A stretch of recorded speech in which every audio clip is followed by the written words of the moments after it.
Welcome back to another FPL reaction stream, looking ahead to Game Week 10, and this match day has come to a close, and I have to say, it has been one of the most disappointing and underwhelming game weeks of the season. A lot of bizarre things happening, many forwards and midfielders underperforming, but I'll be talking about some players to add to the watch list. Maybe previously I've been discussing them as sells, avoids, or not really giving them enough coverage, and a few new players have definitely risen to the surface in those positions I just mentioned. But of course, it looks like the defenders have definitely taken the cake this week. I sold Ezri Konsa, for example, for Dan Burn, and if I didn't do that, I would have started Lacroix with 4 points. But ultimately, Gabriel will get maximum bonus to deliver 9 points yet again. Another Arsenal clean sheet, who are now 4 points clear at the top of the Premier League. And Pedro Porro also did very well with 11 points. He is my highest scoring player this week with 11 points and also 2 bonus, only pipped by Van der Ven, who scored a brace against Everton in that 3-0 win that just happened, and Everton now are 14th in the Premier League. Spurs rise up to 3rd. They still have the best away record in the Premier League and remain unbeaten on their travels. But ultimately, both of my goalkeepers blanked. Erling Haaland as my captain missed a big chance and was quite ineffective against Aston Villa. Nick Voltemada also hit the woodwork and was quite underwhelming against Fulham. And Dan Burn, my new signing, had a poor performance and ultimately Fulham deserved to score. Bruno Fernandes scored Defcon, but in Dan Burn, Semenyo, Gakpo, Joao Pedro, they all blanked. Ndai is a brilliant player to watch, a lot of avenues to points, but Everton have a lack of quality in that attack, with the exception of Ndai, who I still like in the long term. And on my bench, Reinders got a booking and also was subbed off quite early on, but still got 1 point in the end. And Reinildo Mandava is back from suspension. Sunderland played a back five and beat Chelsea 2-1 away from home. A fantastic result for them. They are in the top 4, I believe, in the Premier League. They're right up there with Bournemouth, Tottenham Hotspur, and of course Arsenal are a little bit ahead. Let's talk about all your questions and comments and also provide, an update to the FDR and a few other things to bear in mind, but this will be dissected in more detail in the upcoming deadline stream, so keep your eyes peeled for that. And as we approach the match day 4 deadline in UCL Fantasy, I'll be covering that in over a week's time with the best limitless and wildcard teams, my own team selection, and of course a very hectic deadline stream after some great performances in the Champions League. Surendra says, it's 3:30 AM over here, and this was written several hours ago, by the way. With 2 free transfers, would you sell Joao Pedro or Bowen to Mateta before the price rise, or Danny Welbeck? Currently own Enzo and Sarr too.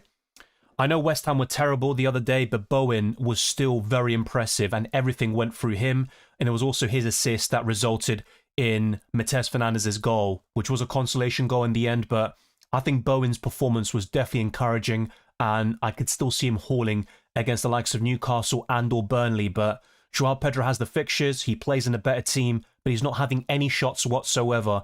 Now, if I'm kind of basing off the eye test and who's looking more impressive, and of course Jarrod Bowen is still not getting many goals or returns, I think he's the one who's looking more likely. But if you also bear in mind the quality of the team they play for and the fixtures, Joao Pedro definitely looks more appealing up until Game Week 13. I'm going to say Joao Pedro, but it's a very close one. And this week, most forwards kind of flopped. Mateta blanked against Arsenal, which was kind of expected. Erling Haaland also blanked against Aston Villa.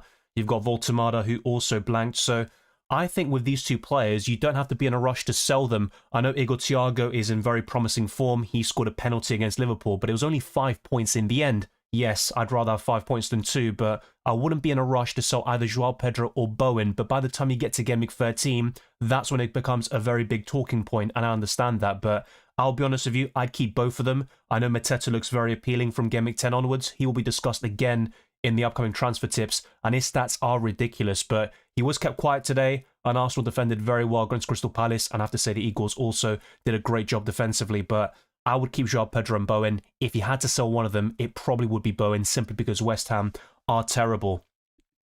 Should I make both the transfers using 2 free transfers? I don't think so. Yeah, Danny Welbeck for me is not really someone to go for. I know he's been decent in the last 2 game weeks, scoring in both matches, and he also got a brace against Chelsea a few weeks ago. But yeah, Danny Welbeck was a skip in my recent transfer tips. I'm not going to change my mind about that with that consolation goal against Man United. Enzo Fernandes and Sarr, absolutely fine. You don't need to sell them. So I think just keep what you've got for now. But if you really want Mateta, sell Jarrod Bowen. Yo, Dylan, Bowen or Pedro out for Mateta? So yeah, that question has been covered obviously by this point. Thank you very much. Twan says, hi Dylan, is it okay to sell Doku and Joao Pedro to get Mbumo Cunha and 6 million striker, or more if I buy Cunha.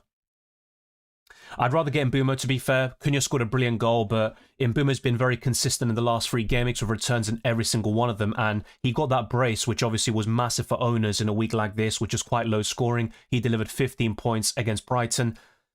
The thing is with the 6 million forward, though, Igor Thiago's the only one I'd recommend, and he's 6.1. So if you can afford Thiago, then go for that, and also Mbeumo. Otherwise, it's not looking great at that price tag and below.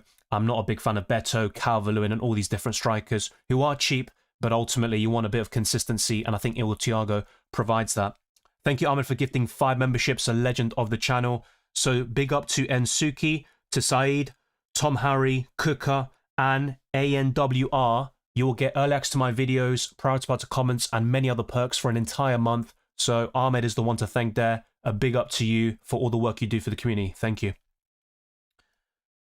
Yeah, Van der Ven with 2 goals, a big surprise for me. It probably sums up this sort of game week. He is quite template, so despite the fact that Borja got an assist for one of those goals, yeah, it's just not great, really. If anything, Van der Ven scoring that brace has hurt my rank quite significantly.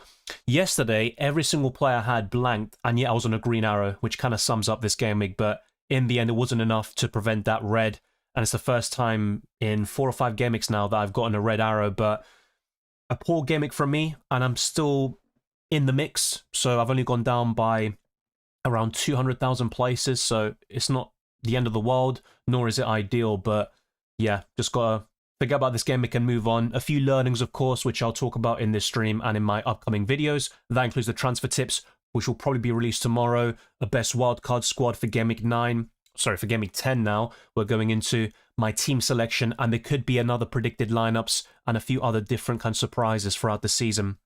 Ahmad says 38 points, sold Van der Ven and Danga on the bench, lost my head and did a bunch of transfers for a -12. Joao Pedro to Mateta, Gyökeres to Welbeck, Kudus to Mbeumo, Gakpo to Fernandes, officially cooked. Yeah, very unfortunate there. I still think long-term selling Van der Ven is not a bad choice. But I did discuss this yesterday in a lot of scenarios, or I should say back on Friday night. It seems like such a long time ago now. In a lot of situations, I talked about starting Van der Ven, and also the kind of ability for people to keep these Spurs assets for one more week, mainly Kudus and, Pedro Porro and Van der Ven.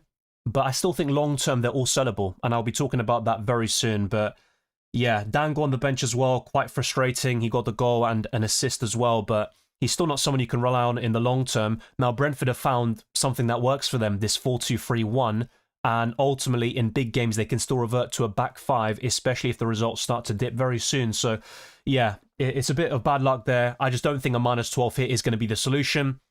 You're bringing in some good players. I don't have many complaints about any of them. With Welbeck, I just don't really think he's worth going for, and Igor Thiago is my preference personally at a similar price tag. But yeah, in Mbeumo and Mateta, at least, they look very promising. Bruno Fernandes is quite an awkward one. I think he's a hold for most of them, or most FPL managers who own him, but I'm not sure if I'd be buying him in right now, to be fair. I think Mbeumo is enough. You don't need 2 United attackers. Rodon on the bench this game week, and Mukiele on the bench last game week. Very frustrating. When defenders get that goal on top of a clean sheet, you're looking at a massive return, and it happened for both of them. Others watching will have had Van der Ven on the bench, so yeah, in my situation, Lacroix, 4 points isn't too shabby, but I did sell Konsa, who kept the clean sheet, so these things can happen, right? We do have a new member in the building, so a big up to Han Ponic for becoming a captain, so thank you very much, and also to all the members and patrons who have signed up. Rodon on the bench, RIP, this season has been one to forget. It can feel like that, but things can change very quickly. I've seen people who are maybe 4 or 5 million after a few game weeks, and they rose up to, a very good rank now in the top 100k quite comfortably. So it's still very early on in the season to look at your ranks, and even if you had a decision like that go against you, it can happen, right? And ultimately they conceded, but Rodon's goal made all the difference. You need to gain 20 more points for a green, says Morpheus, minus 800k overall. Yeah, in my situation, I think I was 7 points off a green arrow, so not that far off, despite the fact that most of my players blanked. But yeah, everyone's situation will be a bit different, and when you have bench points, it can make it very frustrating. But I think this was a week where the template did fairly poorly, and a lot of random players got the returns. Even Van der Ven, who is template, no one would have expected him to get this massive return, 21 points in the end. it looks like. Yeah, exactly that, James. Poor week for the template teams other than defensive assets, really.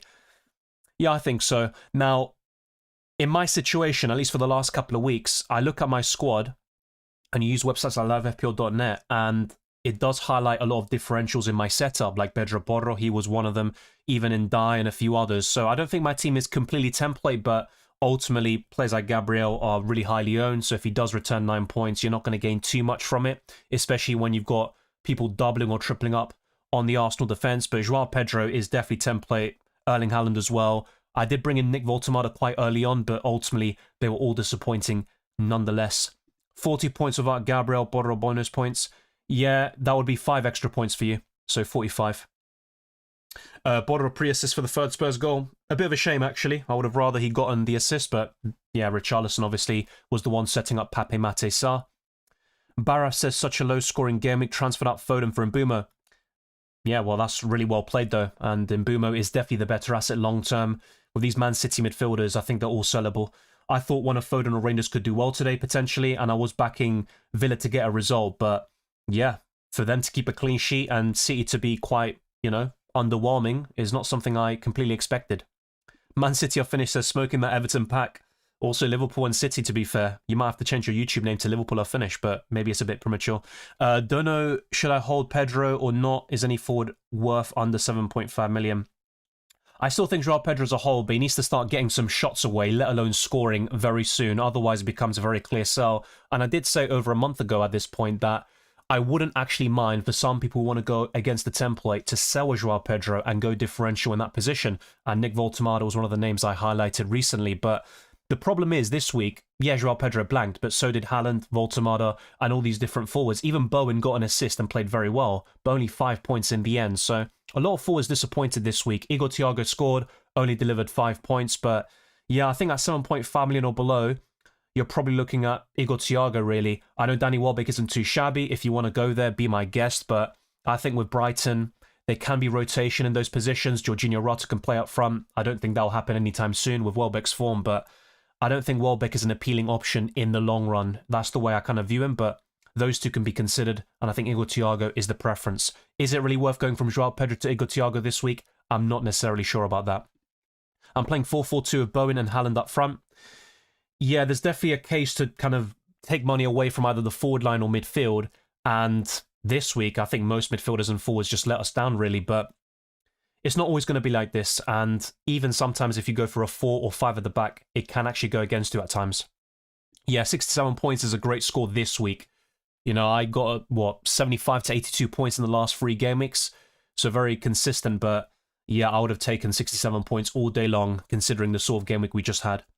Mbeumo and my backline combined got 50. Yes, that definitely would have played a big part, and sometimes you need those kind of 3-4 players to just carry you through a game week like this. Yeah, exactly that. Van der Ven definitely saved a lot of FPL managers this week for those that started him, but plenty would have sold or benched, and that would have been even more frustrating. Mate had a good differential on the league till that Van der Ven performance. Yes, but that can happen, right? And ultimately, Pedro Porro is not a differential per se, but the effective ownership is quite low, so I would have gained something from his 11-pointer, but yeah, it was still quite underwhelming compared to Van der Ven's 21 points. Yeah, I agree, Simi. Quite an awful week. I didn't expect that. On Friday, I had no players involved. I just enjoyed the Leeds-West Ham game. I thought Bowen played very well despite the loss, but yeah, on the Saturday, it became very apparent, with every single player blanking, and I was on a small green arrow at the time. I just had the feeling it's not going to be a great week, and it didn't really get much better on the Sunday, with the exception of Gabriel and Pedro Porro. Bowen or Joao Pedro for Mateta. Yeah, that's covered. And Tarkowski to Munoz, my 2 free transfers this week, just not sure on the striker yet. I like Mateta a lot, and ultimately long-term, he's probably a more reliable option than both Joao Pedro and Bowen, but before Game Week 8 against Bournemouth, Mateta was really disappointing, with fewer goals than both Bowen and Joao Pedro, and he was massively underperforming the stats.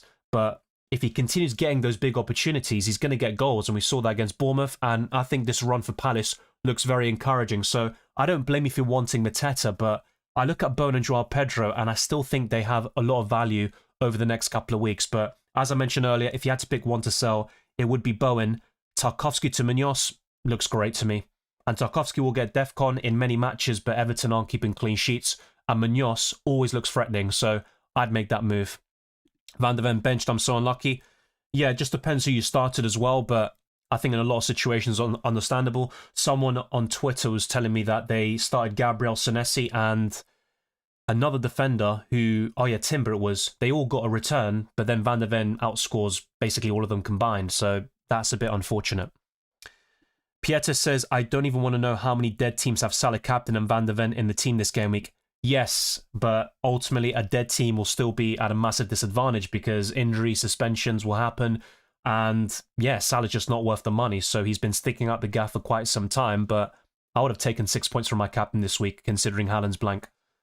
Ryan van der Ven on the bench only returns from Gabriel and Senesi. I'm not so sure if that's season over. It's frustrating. The Van der Ven 21 points is obviously a massive swing against you. But that's the problem sometimes when you double up on the defense, like with Arsenal even. When you've got Ryan Gabriel, you might have the mentality of wanting to diversify your defense and kind of hedge your bets a little bit.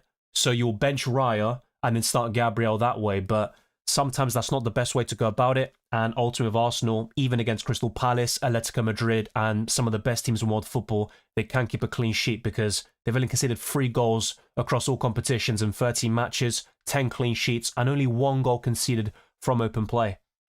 2 of my mini-league rivals are free bench Van der Ven. I had Tarkovsky, so can't really laugh, but yeah, got lucky there a bit. You got to take it. You don't always get that fortune. And yeah, I don't think anyone in my mini-league now has Van der Ven, but that was the case a few weeks ago, so it's a good thing that they still don't have him. Yeah, I think so, but there are going to be some 60, 70, maybe 80 pointers flying around, but I can't imagine many of them happening without someone like Mickey Van der Ven in that team. I think those that had him and Mbeumo would have done great this week. You would be surprised at how many people would have benched Van der Ven and Rodon this week. Ultimately, West Ham did score against Leeds. Spurs did deserve the win, but I don't think... If Everton had scored, I don't think people would have complained too much. They had some chances, and ultimately they failed to deliver. But yeah, Van der Ven, decent option for the price.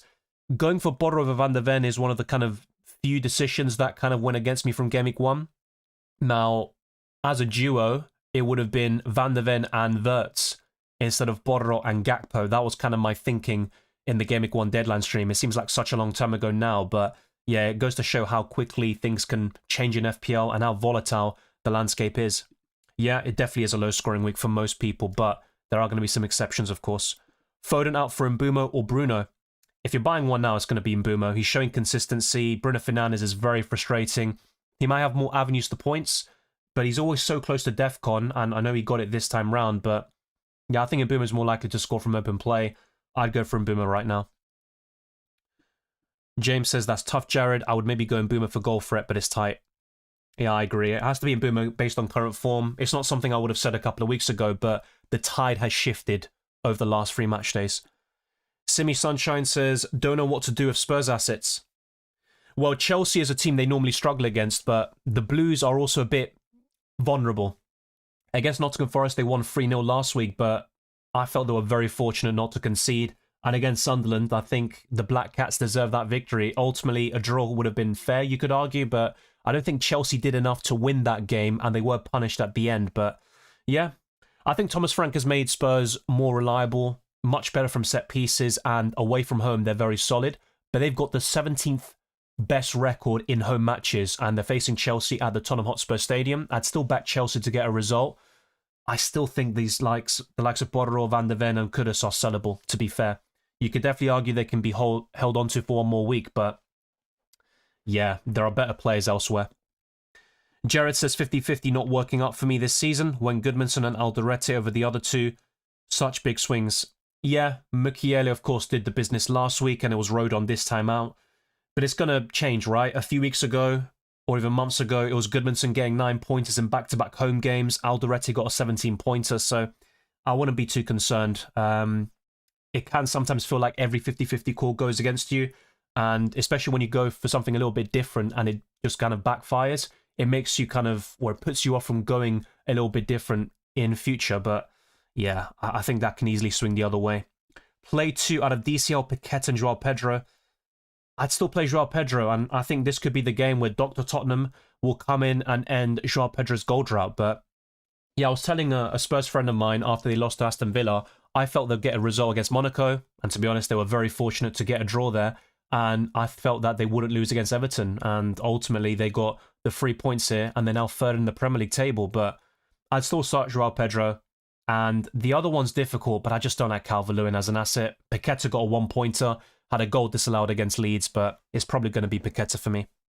Yeah, definitely Van de Ven saved you, but enjoy the points. You got to take the fortune or the kind of big swings when they go your way. Bench Senesi or Rodon? I think I'd bench Senesi against Man City. Defcon's possible, but at the Etihad, I think Bournemouth will concede. Yeah, it's a difficult one. It's not clear-cut, but yeah, I think I'd go for Rodon to start. To be fair, though, I don't think either Leeds or Bournemouth will keep a clean sheet. Yeah, I'll have a look soon. Van de Ven was not too far away from Defcon. He was on 8 with like 10 minutes to go. But yeah, we're going to have to wait and see, because if he did get Defcon, that's even more points added to his massive score. So what I'm going to do now, actually, is go through the bonus points, Defcon, and all of that jazz. So we're going to start off with Friday night between Leeds and West Ham.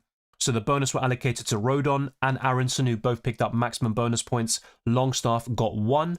So the goal scorers were Rodon, Aronson, and Matheus Fernandes. The assists were from Longstaff, Okafor, and Jeroboam. With Defcon, only Biol, Ampadu, Rodon actually picked up Defcon from that match. In the Chelsea 1, Sunderland 2 game, Garnacho scored the opening goal, but Isidore and Talbi gave the Black Cats a famous victory. The assists were from Pedro Neto, who picked up maximum bonus points, Brobbey, and Traore. The other bonus fell to Talbi and Isidore. And by the way, Enzo Fernandez wasn't too far off from the bonus points, despite the fact he didn't score or assist, so he looked very decent. With Defcon, Caicedo hasn't been getting them in recent matches, which is quite surprising, actually. But yeah, that is pretty much it. Sadiki and Ballard, they were all very close to getting Defcon, but that wasn't the case. So Newcastle 2, Fulham 1. Bruno Guimaraes and Jacob Murphy scored to give Newcastle the 3 points. Lukic got the equaliser at the time, and the assists were from Asula and Raul Jimenez. With the bonus, Bruno Guimaraes picked up 3, Lukic 2, and Jacob Murphy 1.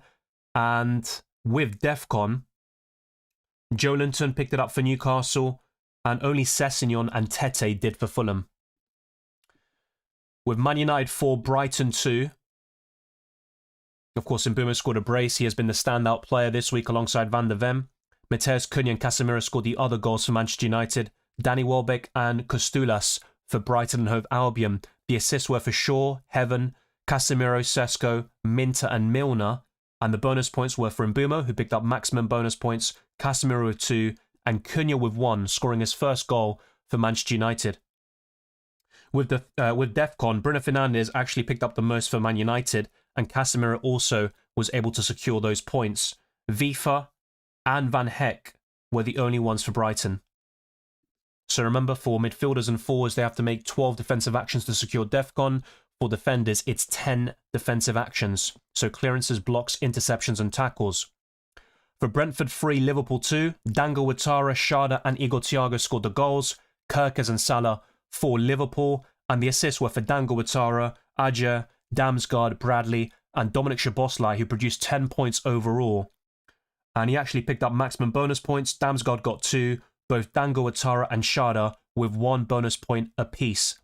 Defensive contributions fell the way of Collins, Janelt, Vandenberg, Szoboszlai, who made 22 defensive actions, Virgil van Dijk, and Kanate.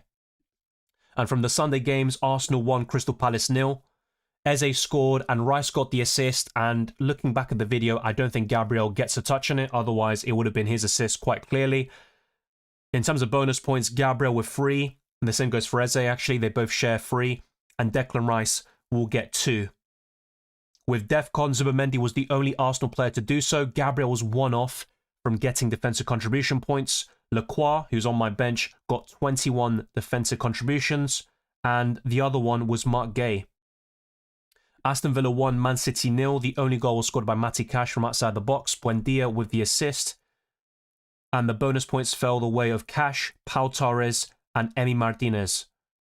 With Defcon Consa, what a shock. He got 8 points here. And he was very close to getting bonus points as well. I sold him. He got Defcon. The same goes for Ruben Diaz, actually. And that's it. Bournemouth 2, Nottingham Forest 0. Tavernier and Krupi Jr. scored the goals. Adams got an assist. And the bonus points actually went to Tavernier, Truffert, and Petrovic. I remember someone asked me yesterday, should I start Petrovic or Dubravka? And I did recommend Petrovic. And he hasn't been great so far this season from an FPL perspective, but at least this time he delivered the goods. With Defcon, Truffert, I think that's it. Yeah, Truffert is the only player to have got Defcon in that game. A lot of very close calls there, with Adam, Scott, Anderson and Doy, and Douglas Luiz being so close to securing Defcon. Wolves 2, Burnley 3. The goals were scored by Manetzi, Strand Larsen from the penalty spot. Fleming scored a brace, and the first one was a brilliant volley. And Lau Foster scored the winner. The assist went to Santiago Bueno, Krejci, Hannibal, and Hartman got 2 assists for Burnley. The bonus points, no surprises here. Fleming got 3, Lau Foster got 2, and Manetzi picked up 1. I felt that Hartman, I think the 2 goals conceded didn't help, but the 2 assists obviously got him very close. With Defcon, Kyle Walker was the only player in that game to pick up Defcon. And since someone asked about Van der Ven and did he secure defensive contributions, he did. Pedro Porro was quite close. He was 2 away. So Van der Ven with a brace. Pape Maté killed the game off at the end. And the assist went to Pedro Porro, Bentancur, and Richarlison. And of course, Van der Ven picks up maximum bonus. Pedro Porro got 2. And Danso accrued 1 bonus point. He also secured defensive contribution points. The same goes for João Paulinho, Bentancur, and Van der Ven. And for Everton, Ndai was quite close, but not close enough there. And that is it for the Toffees. So that sums up all the games in terms of bonus points, Defcon, goals, assists, etc. And I feel I'll leave it at that, really. With the FDR, Crystal Palace are now top. And that makes the likes of Sarr, Jean-Philippe Mateta, and one of their defenders like Munoz really appealing, that's for sure. Fulham, Brighton, Man City, and Liverpool are in the top 5, and only last week, in the deadline stream on Friday, the likes of Chelsea and Arsenal were in the top 2. They are now in mid-table. It goes to show how quickly the FDR can change on a weekly basis. The bottom 5 teams include Leeds, Sunderland, Brentford, Burnley, and Aston Villa. With predicted points currently, Erling Haaland is top with 8.2, facing Bournemouth at home. Salah, Mateta, Saka, and Fernandes are in the top 5, with Gakpo, Timber, Sarr, Munoz, and Mukiele in the top 10. What's Mukiele doing there? With price predictions, Igor Thiago is the only projected price rise tonight. But if I refresh this, let's see if there are any changes. So apparently, Jean-Philippe Mateta could also rise in price tonight. He has been talked about a lot in the live chat already.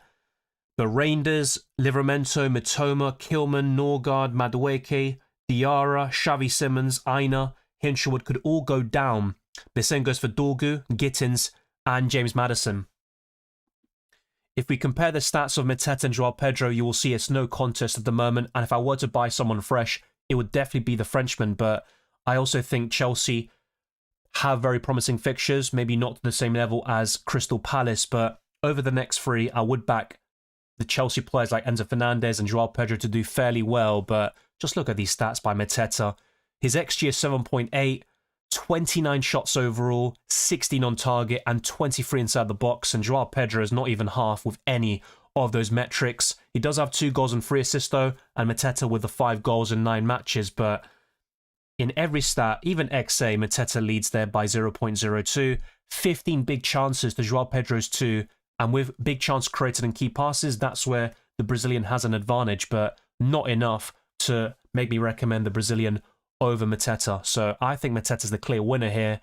And for those that still want to sell one of Joao Pedro or Bowen to Mateta, that's fair enough. But I still think that those 2 forwards have something to offer over the next 3 game weeks. And this is a sneak preview of my Game Week 10 team selection. This will be talked about in a couple of days' time, but the bench boost is a real possibility. I'm very happy I didn't play it this week. Ultimately, if I kept Konsa and played the bench boost, it would have worked out fairly well, but I did sell him for Dan Burn, and I would have this sort of 50-man squad with Dubravka facing Arsenal at home, Rangers up against Bournemouth, also at home, Lacroix and Renildo also will have that home advantage against Brentford and Everton respectively.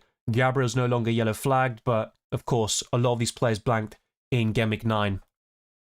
And with FPL Challenge, this is how I did. 49 points all out. I captained Salah, and obviously this challenge was called Iconic, so any players who have been at the club for 5+ seasons will earn double points, 1 player per club, unlimited budget. I picked Nick Pope and James, who both blanked. Bruno Fernandes got 4 points from DEFCON, so that was doubled to 8 points overall. And I captained Salah, who scored. He only got 6 points, but that was doubled to 12. And with the ×2 from the captaincy, that's 24 in general. And Jeroboam got an assist and 10 points against Leeds United in FPL Challenge, whilst Erling Haaland blanked against Aston Villa, missing a big opportunity denied by Emi Martinez. So that kind of sums it up.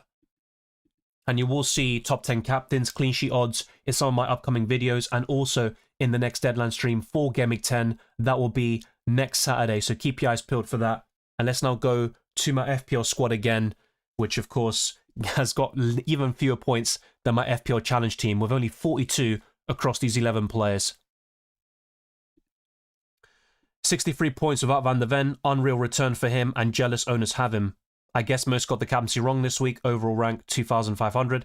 Still a great rank, and yeah, I think that score is pretty decent, especially considering you don't have the highest scorer of the game week in Van der Ven, but I'm not sure about jealous. Obviously for this week, I understand that, but long term, I don't think Van der Ven will offer that sort of return again, to be honest. He is offering more set-piece threat. He scored for me in UCL Fantasy against Bodo Glimt, and he's been very consistent in that game as well, but I don't think Van der Ven is really a long-term asset, especially with Spurs' upcoming fixtures. I don't see them keeping many clean sheets, to be honest. This FPL season, just a season of defenders. This week, yes, I'm not sure about the whole season, though. Yeah, 23 points for Van der Ven, not even 21. Luckily, I had Mbumo in the team, so okay game week. 53 points, and from 770k to 665,000. Yeah, decent week for you, and obviously Mbumo made the difference there. Sell Pedro or DCL? Definitely DCL for me. I know he's cheaper, but I think Joao Pedro has a lot more to offer than Dominic Calvert-Lewin. Have 1.1 in the bank. Welbeck, Thiago, Mateta. I would pick Mateta and then Thiago. Ultimately, you can make a case for buying both of them for Joao Pedro and DCL, but yeah, DCL to Thiago might be within your reach since you've got 1.1 in the bank. I would just do that transfer instead. Jubert the guy says, good evening, Dylan. I've got Raya, Dubravka, Borro, Gabriel, Esteve, Mukiele, Munoz, Salas, Semenyo, Caicedo, Neto, Sarr, Gyökeres, Joao Pedro, Voltemada. That looks pretty promising. Now, only 1 free transfer and 0.5 in the bank isn't great, but I don't think you need to make too many transfers this week. There is the possibility of rotation, even with Gabriel, for example, against Burnley away, but there is also the Carabao Cup match against Brighton in midweek. If Gabriel were to start that game, then I would be very concerned about him getting the nod next weekend. But I personally think that the likes of Hincapié will start for Arsenal in that Carabao Cup tie. And ultimately, even with Borro, you can keep him for another week, like I said, going into Everton, where he delivered the 11 points. But yeah, Mukiele is fine against Everton at home. You start Gabriel and kind of hope for the best, and also Munoz. So you can even bench Pedro Borro. Your midfield is looking very solid, despite the fact that Salah's been very underwhelming. You don't even have Erling Haaland, to be fair, but do you necessarily sell Salah to Erling Haaland now, considering City's upcoming fixtures? I mean, I still think Haaland's the clear favourite and the best asset in the game, and Salah is probably sellable, but you don't need to make that transfer now, especially for a -4 hit in your situation. So I'll be honest, I think rolling is the best course of action for you, and those Chelsea players could do well against Tottenham, so I think that's fine. Getting sick of Gyökeres, but it doesn't feel right to sell him before Burnley and Sunderland. I'll probably hold Gyökeres for the next 2. If he doesn't score, then yeah, I think selling into Mateta looks very easy going into Game Week 12, where Arsenal play Tottenham Hotspur, and don't be surprised if by that stage Gyökeres has blanked in the next 2 and then scores in the North London derby. That's possible. Football is full of surprises. Thinking of Gyökeres and Salah to Haaland and Rice. Yeah, I mean, Rice did come off with an injury. The same goes for Saliba and Martinelli. I think Calafiori is another one. Now, I still expect all of them to be fine, but it's just worth highlighting that. I think with Gyökeres and Salah, you keep, though. And I'd back Gyökeres to start against Burnley away. And I think the next 2 matches for Arsenal, I know Sunderland have been good this season, but it's a great opportunity for Gyökeres to build some confidence in the Premier League and get some more goals under his belt. And Salah against Aston Villa at home isn't too shabby. I'd probably say keep what you've got for now, but that could definitely be an option going into Game Week 12. Yeah, big up as well, Pieter. But yeah, Ahmed has done an incredible job for the channel. Evening, Dylan. Would you move Tarkowski to Munoz even though you have Richards? Yeah, I also considered that when looking at Munoz in the last couple of weeks. I don't like it because I've got Lacroix, but I still think it's worthwhile. Tarkowski's not really offering much apart from Defcon. Would you upgrade Guiu to Thiago or use that money to upgrade Senesi to Munoz Cucurella? Yeah, I would. I'd go to Thiago. I think that's a bigger upgrade overall. And Senesi can still get Defcon, which he didn't do today. And he got a clean sheet, 5 points against Forest. City and Villa, you bench him, I guess. And then you can start him again with the easier fixtures like West Ham in a couple of weeks' time. But yeah, Guiu to Thiago is the one I'd recommend. Welcome, Bada. Freaking FPL. Sold Constant Potter for Goodmanson and Cucurella. That's minus 19 points. Cherry on top, Van der Ven on the bench. That's minus 40 points. Yeah, that's an incredible swing against you. I do feel for you. I think that's quite unfortunate. And ultimately, with a double Spurs defence, selling one of them is the right decision long term, but it burnt you big time this week, especially because you also bench Van der Ven. So yeah, that's just a massive swing, and there's not really much more to say about that. FPL and UCL Fantasy and all these different football fantasy games, you know, a lot relies on luck. You can make some good decisions, and it might pay off in a few weeks' time, but right now, you are feeling the pain.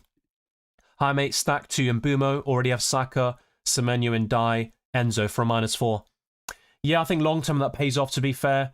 And I was wrong about Mbumo a few weeks ago. I thought that he was sellable, with United having a few difficult fixtures like Liverpool away and Brighton. But Mbumo's done very well in that spell with 3 goals, and right now he's going to be one of the standout midfielders. I'll talk about him in my transfer tips. I don't think you have to rush to get him in, but I think Stack, with that benching for Tanaka, we could see that happen more often. And some Leeds fans talked about this before the game against West Ham, so there have been murmurings of Stack being benched very recently, and it wouldn't surprise me to see him on the bench again in Game Week 10 as well. So I think Mbumo is definitely worth the -4.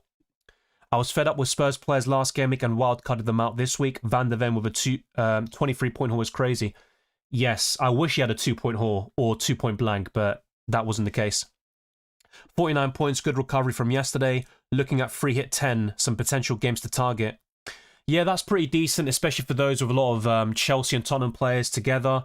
You know, I also discussed that with for those that had Arsenal and Palace players, but there aren't many weeks where a free hit stands out. I think it's a very team-dependent chip for the first half of the season. This will be different in the second half of the campaign, where our chip strategies will be very template and aligned. But yeah, I think it's something to definitely consider Game Week 10.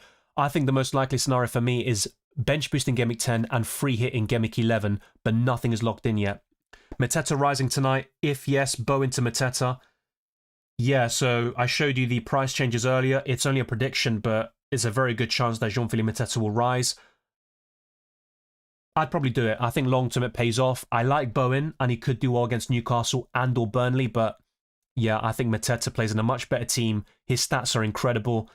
And if I actually go back to the stats section, you're not going to like this at all. So you looked at Joao Pedro's stats, they're quite terrible, but just look at Bowen's. Quality player, doesn't need many chances to finish, but he's had 0 big chances this season. Mateta's had 15, which is why, for those with Bowen and Joao Pedro, if you really want Mateta, I would sell Bowen, despite the next 2 fixtures being quite promising, and he's fixture-proof overall. Got the bench of Rodon, Raya, Isidore. That is, yeah, very, very annoying and frustrating, especially in a low-scoring week like this. Even just having 2 of those players in your 11 would have made all the difference.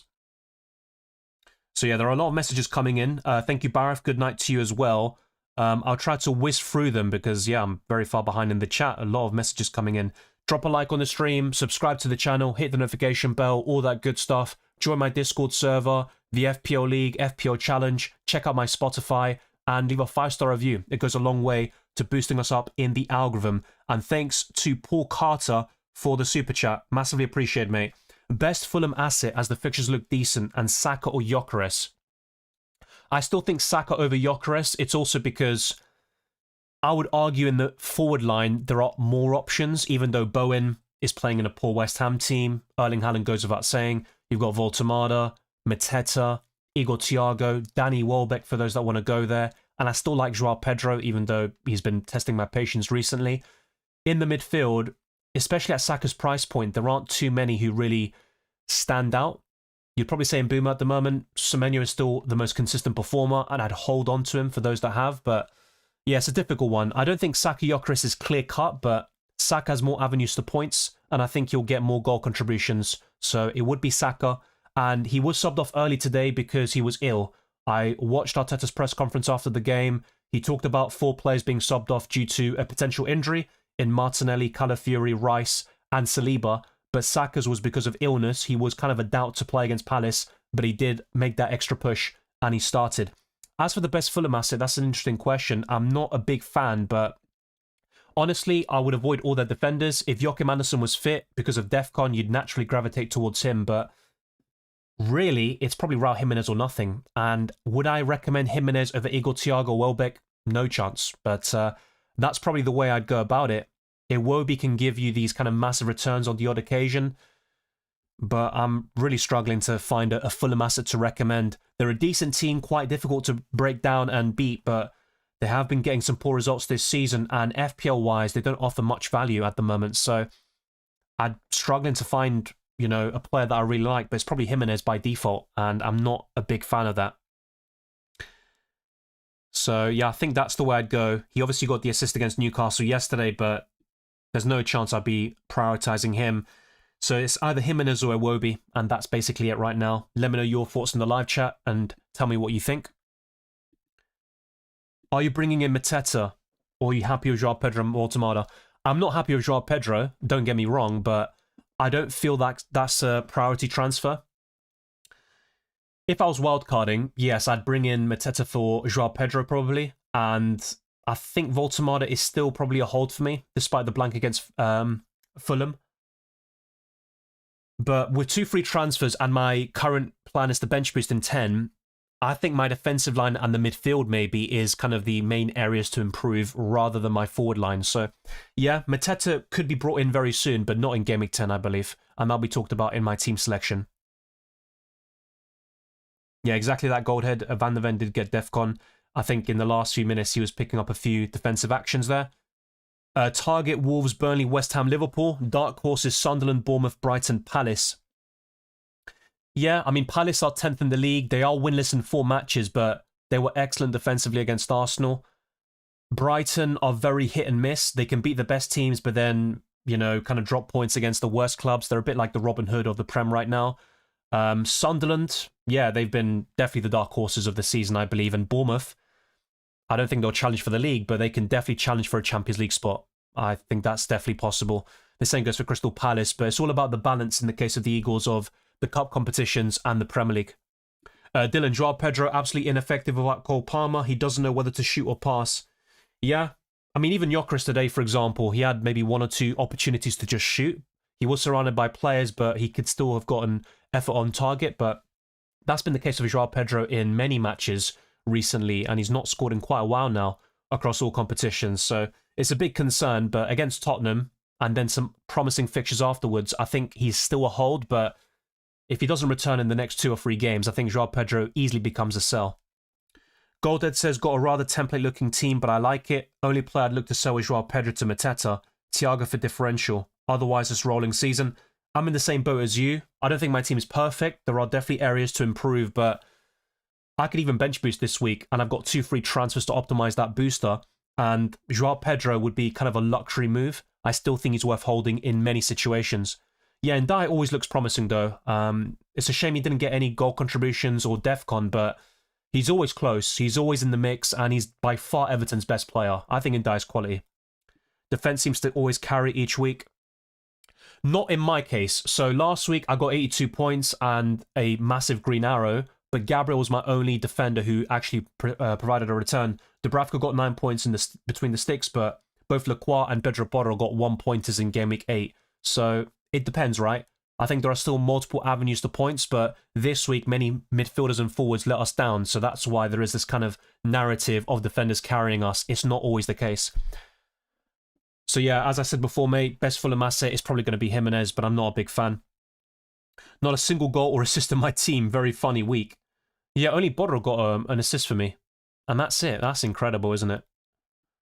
How many people do you think have Rodon and Van der Ven on the bench? I'd say a couple hundred, maybe 1,000 managers. I don't know about the exact figures, though. if you want to see that kind of thing, then definitely go to livefpl.net. They have effective ownership figures and stuff like that.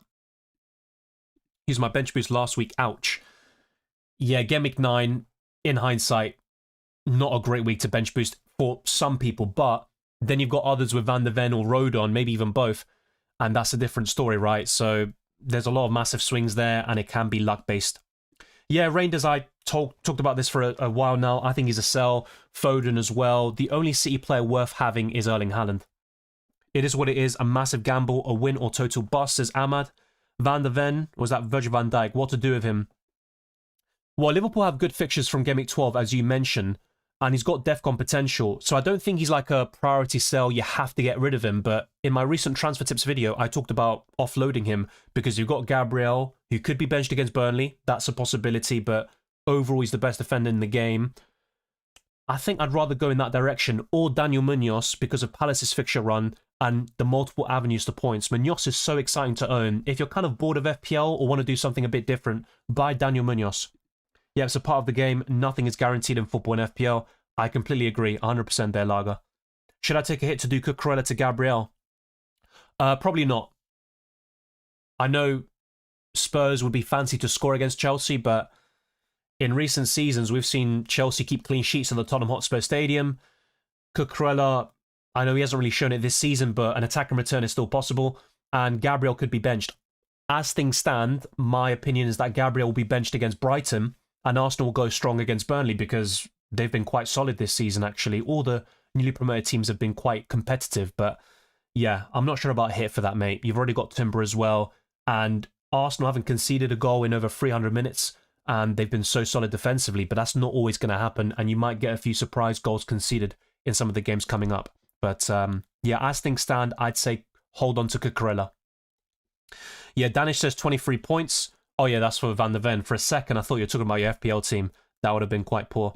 Sojourner Predator Kupri Jr. Upgrade Anderson to Munoz. No, Kupri Jr. has been brilliant, but if Anderson is eyeing a return for Game Week 10, that's what Iriola said on Friday before the Game Week 9 deadline. So as good as Kupri Jr. has been, and I think he'll start the next game, this would be a very short-lived punt. I don't think it's going to be a long-term solution for your team, but I do like Anderson to Munoz. And obviously you can upgrade Dewsbury Hall to a midfielder at, what, 7 million or below. Looks promising, but with Krupi Jr., I just don't think he's going to start week in, week out once Evanilson is fully fit. But if you still want to go there, be my guest. He's definitely the best budget forward over Mark Guiu and all the others, but yeah, I'm just not entirely sure about that. Yeah, don't want to go for Beto. I think the other one is Igor Thiago, if you can afford him. That would be perfect for me. If you could do Joao Pedro to Igor Thiago and then buy Munoz and then let's say a budget midfielder, that could even be Xhaka or Florentino Luis. I think that looks very promising. Bruno was great in the Brighton match and one of his best performances in that 6-8 role. Could have scored and assisted, but Mbeumo is probably our best attacking option. Yeah, Bruno is a bit of a weird one because he can play really well, create multiple chances like he did in a few matches this season and yet still walk away with nothing. And I think those two penalty misses against Brentford and Fulham have kind of swung our perceptions on Bruno. And if he had scored those penalties, he'd be right up there. He'd have more points than Mbeumo, for example, and we'd all be talking about him as a quality FPL asset, but he has been very frustrating for owners this season. So yeah, as I mentioned recently, my current plan is to bench boost in 10, free hit in 11, although that one is less likely or locked in per se, and the wildcard will likely be deployed in Game Week 13. That's my current strategy. What's your first thoughts on the transfer plans for the next week? So yeah, this will be talked about very soon, but let's go to FPL.team. So my plan is the bench boost, and I've got 2 free transfers to optimize this. So one thing I could do is still sell Pedro Porro. Just ignore the points you got me now, and then go from Pedro Porro to Munoz as one example. The problem is I'd be doubling up on Palace defensively, which I don't like, but this could be kind of a short-term sort of thing and a bit different from the rest of the pack. So that's something I'm considering. I'm also looking at the likes of Fernandes and Gakpo, and I know Saka was poor today for his standards, and he also blanked, but that is still something I'd want to consider. Fernandes to Saka. I think going to Mbeumo does seem a bit sideways, even though he's the better option right now. But I think Gakpo is the one I'm looking at and thinking, yeah, he might start against Villa. Good home record for his Liverpool career, but I still think he's a sell at this point. So for the last 2-3 weeks, I've been talking about holding Gakpo. He's not like a priority sell, but now I think he's kind of crossed the other line. And with only 60 minutes played yesterday against Brentford, I'm quite keen on selling him. So one thing I'd look to do, and this would mean no Mateta for now, is to buy Sarr for Gakpo. I could also do Bruno Fernandes to Saka. So I'd be 0.1 off from these moves, but even in this situation, let's see if I keep Borro. Let's see. I did bring in Borro at 5.5 to be fair. So, yeah, if we just undo that just to make sure. But, yeah, I can do something like that with 2 free transfers. This is very rough, of course, and ultimately check out my team selection for my transfer plans, which will be a bit more ironed up. But I would say Borro to Munoz would be very appealing, but otherwise I'd keep him and focus on bolstering my midfield. So then Fernandes to Saka, have the Arsenal attack, even though it was quite uninspiring today. Eze with the only moment of magic and brilliance in the final third, really. And I can get Ismaila Sarr. I've got exactly enough money now to buy Sarr and Saka. And in a week where people will be kind of put off Saka, I can even captain him over Erling Haaland and go against the pack. So that is very promising in my opinion. Obviously, Pedro Porro is sellable in the coming weeks, but yeah, that looks pretty decent. That's my current transfer plans. I'll talk about that very soon. If it wasn't for Mbumo, I'd finish on 25. Time to wildcard and play the game differently. Yeah, I think a lot of people are talking about Gameweek 13 wildcard, and I was kind of put off that. I talked about this in my chip strategy video and across different pieces of content, but I looked at Gameweek 8 and 9, which was my original plan on when to wildcard, and I felt like my team was fine. And even this week, if I had played the wildcard, it wouldn't have been that much better than what I scored in the end, I believe. So, yeah, I think Gameweek 10 could be quite decent for a lot of people when it comes to the wildcard window. Which teams to target for the next few weeks? Arsenal go without saying, but I'd also be looking at... I think Chelsea over the next 3 or 4 look decent, but I did show you the fixture difficulty rating. It's worth going to that one more time. So near the top of the FDR, we've got Crystal Palace. I think they're probably up there in the top 3 or 4 teams I'd recommend investing in. You've got Fulham. Obviously, we had a few questions about which Fulham asset to invest in. I'm not really there yet. Brighton, Man City and Liverpool. So, yeah, I'd say Crystal Palace, Arsenal, maybe even Liverpool, despite their recent run of form. I think the other one's Newcastle, looking at this list. With United, they are mid-table in, the kind of proceedings, but I think an Mbumo is probably enough. I don't trust them defensively yet. But yeah, one of Mbumo, Fernandes, Cunha is fine. I think Cunha is probably the worst of the 3 right now, but that could change very quickly. And Bournemouth have good options like Senesi and Semenyo, but they're quite template. For those that want to invest in that sort of cheap forward, Krupi Jr. could be decent. I just don't see him as a long-term solution. So essentially, I'd say Arsenal, Crystal Palace, and maybe Liverpool, but that's kind of banking on them to bounce back. And then the likes of Van Dijk and Salah, I've talked about this in recent weeks, they are sellable anyway, so it's a difficult balancing act there. Let's now go back to my FPL team. And the bonus point should be added within the next hour. I like Krupi Jr. He's young, got a lot of potential. I believe he's 19 years old, but once again, Evanilson could be back by Gameweek 10, and there's no guarantee Krupi Jr. starts against Man City away. I think he will, but I wouldn't bank on it. Munoz or Richards or Van de Ven? I would not be buying Van de Ven right now, mate. I still think he's a worse option than Munoz in the long term. I would go for Munoz. Welbeck is in form. Yes, he is, but so is Igor Thiago, and I think he's the better asset. Van de Ven saving my Gameweek, 23 points from him, 67 points generational. I mean, it's a generational return from him, I guess, yeah. And 6-7 points is solid in a week like this, but yeah. Calma. Despite getting a small red arrow, I'm somehow fewer points off first overall. Such a random week. Yeah, that's a good way of summing it up. I think, like I mentioned before, every player blanked for me yesterday and I was on a green arrow. You just kind of take it, For those that got green this week, run with it and enjoy the points, basically. Since the Game Week 6 triple captain and Game Week 8 wildcard, I've gone from 7.2 million to 900k. Great arrow this week, now for the big push with differentials this winter. Yeah, it's a great rank rise, and another example that I kind of referred to earlier. You might have had a very poor start to the season, but there are still opportunities and certain game weeks where a massive swing can go in your favour. While that didn't happen for you this week, you've been on an upward trajectory for the last month or two, so that's really well played. Arsenal and United capitalising on rival losses. Villa up to 7th now. The league is tight after 9 weeks. Yeah, the good thing about the league this season is that the newly promoted teams are competitive. So even when Arsenal play Burnley and Sunderland next, obviously Arsenal are massive favourites to win both of them, but it's not going to be easy, especially at the Stadium of Light. So I'm quite wary of those matches. But yeah, United have looked very impressive recently. There's obviously still a lot to improve, but they were quite clinical against Brighton, and this was a kind of like bogey fixture for them. Brighton had won 6 of the last 7 matches against United, so this was very important to get 3 wins in a row, and let's see if they can get to 5. I think that's going to be the next step. I transferred in Burn this week, but I have triple Newcastle. What do you think about that? Not a big fan of Gordon. I'll talk about him in the upcoming transfer tips. I think Dan Burn and Voltemada are fine. I also bought Burn this week. Very disappointing, but it is what it is. I just don't like Gordon, to be quite honest with you.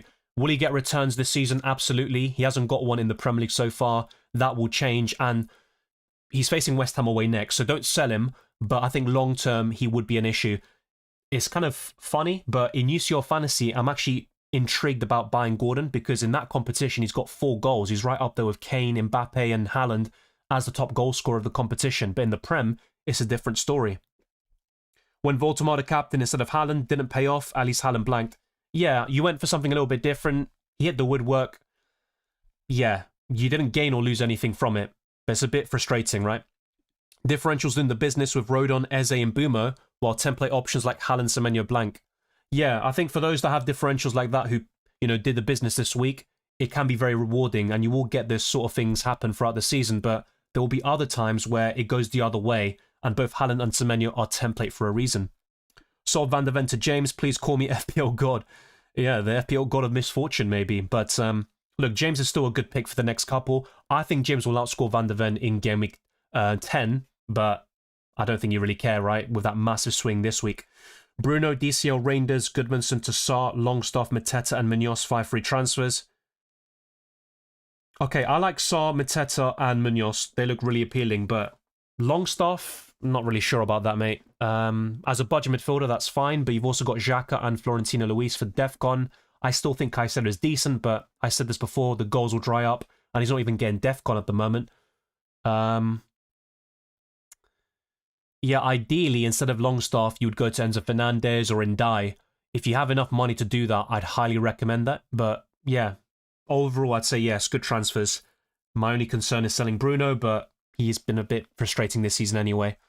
I eject hard this week, already took a -4 to take out Joao Pedro Minta for Igor Thiago and Mbumo. I never move early, so wouldn't be surprised if this bites me in the arse somehow. Well, we do have Carabao Cup games in midweek. No Champions League, Europa League or Conference League to contend with, but the Carabao Cup, of course, there could be some injuries, and you never know, right? Arsenal, for example, now have supposedly 4 new injury doubts going into Game Week 10, but yeah, good transfers in. I still think Joao Pedro Minta have something to offer with their upcoming fixtures, but we'll see how the kind of pendulum swings in either your favour or against. Yeah, I did show the expected price rises earlier. I'll refer to it probably one more time before the end of the stream. Maybe your question was posted before that, to be fair. I am quite far behind. Gyökeres and Sarr or Mateta and Saka? It's a close one, but I would probably go for Mateta and Saka right now. There's not much in it, though. I just laughed when I saw that Pedro offside chance to score and he tried to pass, says Pieter. Yeah, that is true, but it is what it is, right? He's a bit allergic to shooting at the moment. 40 points only, another red arrow. Everyone blanked except Arsenal defence. Yeah, not a great week for you, mate. Also Chelsea losing, but yeah, I mean, this was quite a weird weekend in general. It would have been perfect if Spurs had also lost, but you have to give them credit. They deserve to win against Everton today. DM McDonald says 54 points of bench boost before bonus kicks in. Happy with that considering I took a -12. Fair play. Not sure whether to take out Pedro Borro for Munoz or Enzo out for Mbumo or Pedro Neto. I would personally sell Borro for Munoz. I think Enzo could do well against Tottenham. He did it last season, and it wouldn't surprise me if he got a big return in Game Week 10. Gabriel, Troffer, Eze and Pedro. Sorry, and Borro to get the bonus points for me, by the way. Yeah, that looks really solid. So you're going to get plenty more points there. And I did cover all the bonus points, DEFCON, goals, assists earlier in this stream. Considering how good they have proven to be, will you now be eyeing up a double up Arsenal defence? Oh, don't get me wrong. I've been saying this for time. I would double up on the Arsenal defence, but a lot of people have asked me about tripling up. And to be fair, it's aging very well, and maybe I was wrong about it, because I prefer having one attacker, like Saka or Gyökeres. Even a Declan Rice in the midfield is a good FPL option. Eze will have his moments like he did today. But yeah, for sure, if I was in a maybe stronger position, let's say, I would do it. Now, I've only got 0.1 in the bank now, but I could maybe find a way to do Borro to Timber. But yeah, there are some concerns about that. Ideally, I'd sell Sanchez to Raya, but is it worth a -4 hit? Probably in the long run, but I don't like taking hits for a goalkeeper. So yeah, Raya or Timber would be my priorities. Saliba could be a sell even with that new injury, so we'll have to see what happens there. I have 80 points with bench boost in Mbumo, Cash, Dubravka, and Lewis Miley. Well, that's a great score, and yeah, Lewis Miley got the assist for the second goal. Cash obviously with a brilliant goal, and Mbumo on your bench. I wonder who you started, but you did get 80 points, so fair play. I bought Rodon in this week because I knew that West Ham can't defend corners, and guess what happened?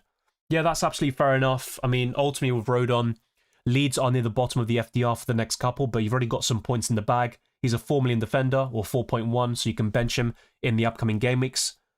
Got 2 free transfers, tempted to do Kudus and Gakpo to Mbumo and Sarr, or Gakpo and João Pedro to Mateta and Mbumo. I would do the first set of transfers and keep João Pedro, but he has been awful. I'm not going to deny that. Xavi Simons to Sarr. Yes. Goodmanson to Senesi Botman. Out of those two, it would be Senesi, and I believe Botman was subbed off, by the way. Yes, if I'm not mistaken, I believe he was subbed off due to injury.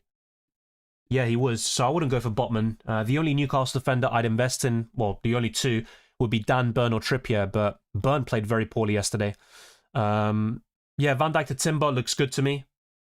I think double, triple up on Arsenal defence is absolutely sound. I prefer a double up to keep the option open for the attacker, because I think Arsenal will score some goals in the upcoming games, but yeah, triple up is definitely viable. Tierno Barry has gone double 11.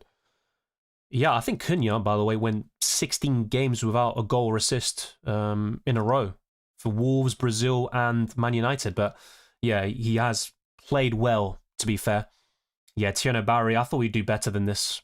But the fact that Beto keeps starting tells you everything you need to know. Okay, so let's catch up here. Let's go through the member questions and see what people are saying. I was thinking about Harry Wilson, but listening to what you said, I'll probably go past on Fulham and maybe turn my attention to Ndiaye or Sarr, plus looking to bring in a new forward. And also with the way FPL is this season with DEFCON, sometimes having a difficult fixture on paper can still actually go in your advantage, particularly with defenders. And both Ndiaye and Sarr will get plenty of chances. They also have a lot of creativity, even though Ndiaye's not getting any assists because Everton have poor finishers in their ranks. But yeah, in a wildcard sort of video, obviously you've seen my recent ones, there's going to be another one in a couple of days' time. I've been talking about those two in a lot of detail in that midfield. But yeah, Harry Wilson as well, for example, he felt something, and I think I highlighted it before the deadline yesterday or 2 days ago, and Harry Wilson was a doubt, and that's why he didn't start against Newcastle. It was Traore instead. Yeah, ultimately, I think it's probably Jimenez or bust. Who's the best replacement for Kudus? It's still one of Enzo Fernandez or Sarr for me, but I do like Ndiaye. Those three would be great solutions for your FPL team. What would you do with Paqueta? Move to Sarr? Yeah, I think so. If I were you, I'd start 5 at the back next game. He can bench Semenyo. Well, either way, I'm looking to bench boost this week, so I'm not really too concerned about who's starting or not. Start Mukiele or Enzo, João Pedro, Semenyo. I'll be honest, I'd start Enzo. I could see Spurs smacking Chelsea around. I'm not so sure about that. Spurs are 17th in the Premier League at home. They have the best away record in the league so far, but at home it's a different story. And I think Chelsea will sit back and frustrate them, and we've seen the recent record between them. So I think Chelsea will score a goal or two in that game. If you can get Sarr, get him. Yeah, I mean, Mateta's probably the most appealing Crystal Palace attacker, but in my situation, I've got Gakpo, Fernandes, and Joao Pedro. I still think Joao Pedro has the highest ceiling of those three players over the next 3 or 4 game weeks, but yeah, if I was wildcarding now, I don't think any of them would be my FPL team. Foden and Bowen, Mbeumo and Voltemada, good moves. Yes. Bench Xhaka or James? I'd personally bench Xhaka. He could get 3 or 4 points from DEFCON, but I think James has a high ceiling against Tottenham away. That's just my opinion right now. I think he's forcing his way in for the starting lineup. Maybe right wing. I think Trippier Jr. will start up front, just to be clear, against Man City away, but it's a difficult fixture. There's also Aston Villa away over the next 2. So just buying him in feels a bit awkward, and you've also got Ivanosen, who could be available for the upcoming weekend. So yeah, with Trippier Jr., I talked about adding him to the watch list last week, but I'd still rather have Igor Thiago long-term as your budget forward or 8th attacker. Need that 4-4-2 back against Palace midweek. So I'm guessing that's in reference to Liverpool. Gay or Munoz? Munoz. I think Gay is a fine option. The same goes for Richards, Lacroix, and Mitchell. But Mitchell's the worst of the 5, and I think Munoz has the highest ceiling. Yeah, I don't know. I mean, that's just what sprung to mind when I replied to Wasing. Listen, Virgil van Dijk will pay the price next week, says Wasing. Oh, I'm guessing Van der Ven, sorry. I keep getting confused with VVD and VDV. Yeah, hopefully. I wouldn't mind a Chelsea win or a draw. Ratan says, man, I'm on wildcard this week. Should I just try to buy people who are going up and then sell them and make money that way, or does that work? Not necessarily, because when you buy a player, they need to rise in price by 0.2 million whilst in your squad, so then you gain 0.1 million in selling value, and ultimately you want FPL points over team value, which can help in terms of later in the season building your kind of ideal 15-man squad. But no, I think, look, on the wildcard you're saying, fair enough. I always tell people, if you're set on wildcarding in a certain week, bring in these players first, because then you can gain some team value that way. But ultimately, your priority should be getting your favourite options and the best assets in every single position. Yeah, I mentioned this before with Welbeck, though. He was in my transfer tips video, and a few times in the stream I spoke about Welbeck. He's a good option at a budget price. I still prefer Igor Thiago, though. I feel like Brentford kind of build most of their attacks on Igor Thiago. With Brighton, they can share the goals around a little bit more. And Welbeck isn't nailed on in that team. He's also a little bit injury prone throughout his career, whilst Igor Thiago is starting every single game. He obviously recovered very well from an injury, a long-term one, and he's on penalties for Brentford. So they're both good options. I prefer Igor Thiago personally, but Brighton have superior fixtures. That's worth saying. When we all realised that last season Slot got lucky because Klopp grinded the team earlier, this is the Slot. His mask is off and he's sloppy, says Ahmed.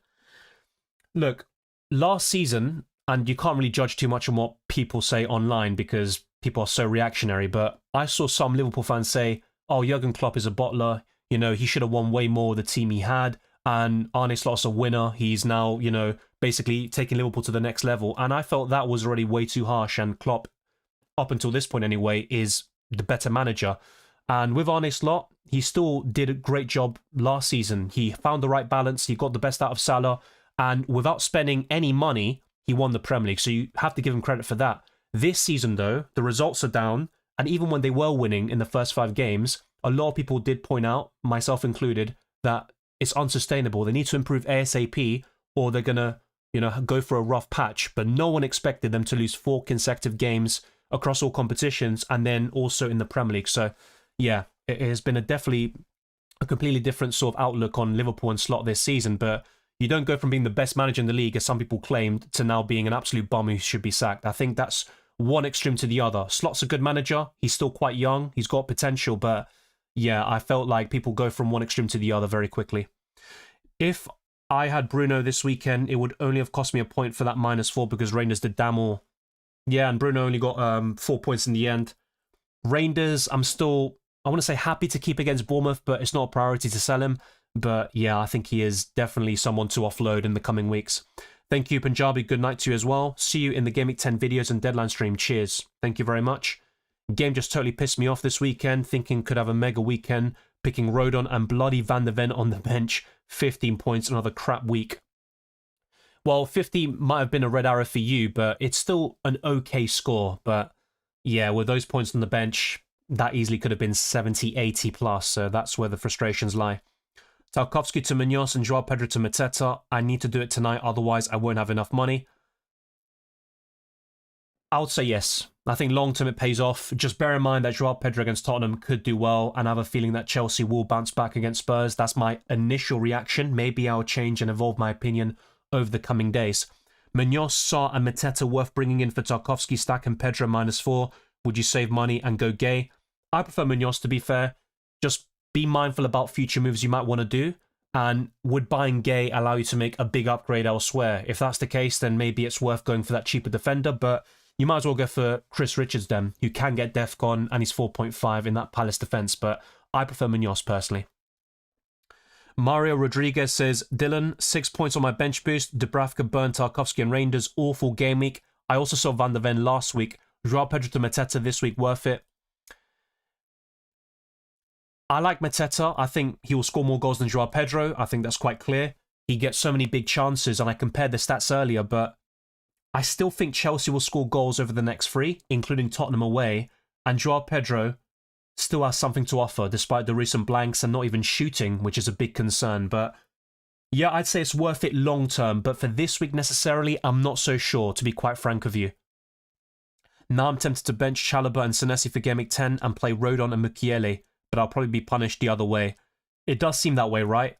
Out of those 2 players on your bench, I think Chalobah could get a massive return against Tottenham. If Chelsea keep another clean sheet at that stadium and Chalobah scores, that's a massive return, but I think you're making the right decision. If it was me, I'd consider starting Chalobah over Rodon, but Mukiele, I think that's the right call, that's for sure. I'm top 300k, is top 10k realistic? It's early on in the season, but yes, it's still realistic. It's going to be difficult, but you certainly can get to the top 10k, but you've got to be consistent. That's going to be very difficult. Compared to 10 years ago or even 5 years ago, getting to that rank is much more difficult nowadays. Well, you can see on screen, right, on the left-hand corner, I don't have an Arsenal badge for decoration or this shirt, but yeah, I do support Arsenal. I don't let that affect my FPL opinions, though. When Arsenal were crap, I told people to target Arsenal or to avoid their assets. So things do change. Bench Van der Ven for Tarkowski, gonna sell Reinders, Joao Pedro and Bone for Mbumo, Mateta and Thiago tonight. Yeah, sometimes when you have frustrating benching points or, you know, just a poor game week, it can push you towards early transfers and just getting things done. And that can be a blessing in disguise or a curse, but you are bringing in good players, and I think all the players you're selling, I think it's the right call. I mean, Joao Pedro and Bowen could do well over the next 3, I've said this before, but their stats are quite poor compared to Mateta and Igor Thiago, especially with goal scoring. Hi Dylan, Reynolds to 4.3 mid and Krupa Jr. to Thiago, thoughts? The thing is though, you're basically just cheaping out your midfield in that position and you're going for someone who's going to be third on your bench all the time. If you're happy with that and you've got enough squad depth in your defence and forward line, then go for it, but I'm not a big fan of it, and I'd rather have at least a Xhaka or a Florentino Luis, someone who can give you 3-4 points every week and, you know, be a reliable option off the bench when needed. But yeah, I do like the Igor Thiago move, but I'm not sure about selling Rangers to a 4.3 midfielder. I'd probably say no, personally. Who are the most important players to own who will leave for AFCON later? Well, Mbumo, Salah, even though he's not really a factor recently. Now, Semenyo will not go to AFCON. The same goes for Kudus. I believe Ghana didn't qualify for the African Cup of Nations, so they will stay. But yeah, Mbumo and Salah are the kind of main ones right now. So that could also push Frimpong to a right-wing position, which could definitely be of interest once he's back from injury. And obviously by the time that AFCON comes about, that should be the case. But yeah, those are the 2 main ones right now. I'm not too concerned about holding Gakpo. It looked like he was Szoboszlai's target for the Kirkes goal, but the pass got deflected. Slot trusts him and good fixtures are coming. Yeah, I don't think Gakpo's a priority sell, but in my situation, I think Sarr's a massive upgrade. I still like Enzo Fernandez as well. So I'm not that, you know, keen on Gakpo necessarily long term, but Liverpool have a nice fixture swing soon. Is Burn so good? I never said Burn is that good. I just bought him in this week. I thought Newcastle would keep a clean sheet. They didn't. He was poor yesterday, his overall performance, but he can get DEFCON. In UCL Fantasy, he's been doing the business for me. 9 and 8 points in back-to-back weeks. And I think Newcastle are quite solid defensively, especially at St James's Park. Best Joao Pedro replacement. I prefer Igor Thiago from those 2, but if you don't have Mateta, he's number 1 for me. Then it's Igor Thiago. Just the Parkipus' team. Munoz in for Tosin and Reinders or Mateta for Pedro. Oh, so wait, is that Bruno and Munoz? I'm not sure about Bruno, though. I think for those that have him, he's a hold, but buying Bruno, I'm not so sure. Overall, I'd say yes, they are upgrades. And whilst I like Mateta, I think the biggest or the best moves you can make is what you discussed at the beginning. Munoz and Bruno in for Tosin and Reinders, but of course you could also consider Mbeumo instead of Bruno. Could do Gordon, Indai, Sarr as well instead of Bruno. Sarr would be appealing. If you commit to a no Mateta strategy, you'd still want that Palace attacking coverage, and Sarr would provide that. So I think ultimately the best thing to do, though, is to bring in a United midfielder like Bruno or Mbeumo alongside Munoz, and then in a couple of weeks' time, sell Pedro for Mateta. I think that's the way to go about it. Been wanting to offload Reinders for a while now, but can find no one good enough in the 5 to 6 million price range. While Caicedo was doing the business at the beginning of the season, it has dried up recently, with 3 blanks in the last 4 matches. Granit Xhaka and Florentino Luis aren't anything fancy, but they'll give you 3-4 points quite consistently. Ultimately, with my midfield, I maybe accept one budget midfielder at that sort of price range, but the rest ideally would be 6.5 or above. That's where Ndai, Sarr, Enzo Fernandez would come in. I still like Saka, even though he has been disappointing at times. Mbeumo is looking good right now, but that could obviously change the other way. And yeah, apart from that, you're maybe struggling for midfielders in general. Would you swap out Enzo and Mateta for Mbeumo and Thiago? No. No. I will not do that. I think that's very reactionary and knee-jerk. I don't like losing Mateta, but I feel Mbeumo's going to start cooking soon. Find another way to get Mbeumo, is my opinion. I don't think it's worth making those 2 transfers. And I do back Enzo, or at least one of those Chelsea attackers to do well against Tottenham. I'm not so sure about that. Is it worth a -4 for Senesi out for Gabriel, Joao Pedro out for Mateta, and Kudus out for Dewsbury Hall to fund the second Arsenal defender with Timber? Not for me. And if Gabriel starts against Brighton, which is unlikely, but if he does on Wednesday, I'd be very concerned about him starting against Burnley. So be very mindful about that. And Senesi is still a decent option who you could bench in the next 2 and then start again by Game Week 13. So, yeah, or even Game Week 12. I'm not sure about a -4. Joao Pedro to Mateta for free is fine, but I don't see as a massive upgrade this week or over the next 2 or 3 game weeks. So I'm probably going to say no to that. Will you consider going sideways from Fernandes to Mbeumo Cunha? To Mbeumo, yes. Cunha, no. The only United attacker or player I'd want to buy in is Mbeumo. That's the only sort of sideways move, so to speak, that I'd consider, not Cunha. 1 free transfer, Xavi to Sarr or Joao Pedro to Voltemar to Thiago. I would go from Xavi Simons to Sarr. I've only had 1 haul off the bench once in 4 years. Yeah, that's quite unfortunate, to be fair. I've had a few decent hauls in recent seasons, but I can't remember all of them off the top of my head. Will you trust the fixtures when Liverpool have their swing? It's not just about trusting the fixtures, it's trusting the team. And Liverpool right now look very vulnerable, especially defensively. So I think with a Gakpo, for example, he could be held on to. Even those with Salah, who still have Haaland and they're quite happy with their team overall. Ekitike, if Isak is out for a couple of weeks as well. But otherwise, I'd rather avoid these sorts of players until we see consistency and reliability from them. But yeah, the fixtures are promising for Liverpool. I think eventually they will get some results, but they're reminding me a lot of Man City last season, where they had a great start, they won the first 4 or 5 games, and then they just fall off a cliff. It's very similar. My opinion on Joao Pedro is the same as it was before. Nothing's changed. It's just another game where he failed to return. He didn't have a shot. It's nothing new, right? But he needs to start returning very quickly. I said that before. If he doesn't do so in the next 2-3 matches, he's a very clear sell for me. But this week, a lot of forwards blanked. So it's not like Mateta, Horde, Haaland, Voltemar, Bowen, they all got massive returns and Joao Pedro's the only one not scoring. They all blanked essentially except Bowen.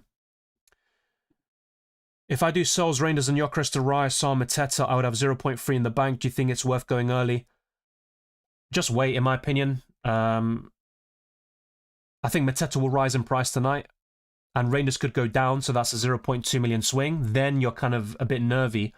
But you've got Carabao Cup games in midweek. So if you can stomach a few days, you know, of maybe a bit of nerves about being priced out and stuff, just keep an eye out on websites like livefpl.net and kind of keep track of the progress and which players could rise and fall. But I think you could be safe up until the Wednesday, Thursday at least, in terms of being priced out or not, and then you can start locking in transfers. But when you make early transfers on the Saturday or Sunday, there's always a risk that you bring in someone who ends up getting injured, or you make the transfers and then someone else gets injured and then you need to take a hit. It's a possibility, but if you want to go for it, be my guest. Obviously, the Premier League matches have all completed, but we do have more Carabao Cup games very soon.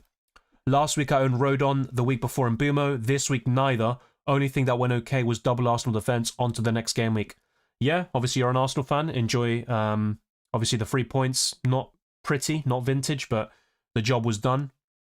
And yeah, I think double, triple Arsenal defence is looking very solid right now. I still prefer a double up with one of Saka or Gyökeres up front. Even Rice in the midfield looks quite decent, but yeah, the triple up is definitely looking very entertaining. Entertaining? Maybe not.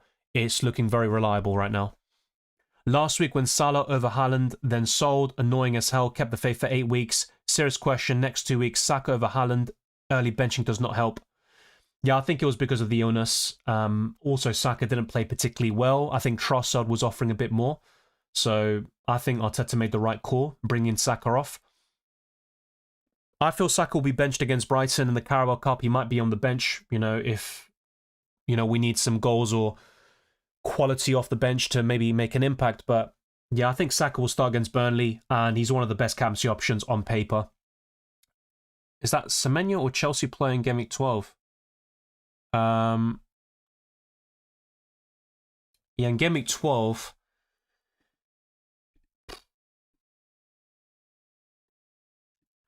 yeah, with the captaincy, I've said this before with Haaland, even last week, you can go against him when it comes to the armband, and Aston Villa away was an opportunity, but not many people each, really even delivered.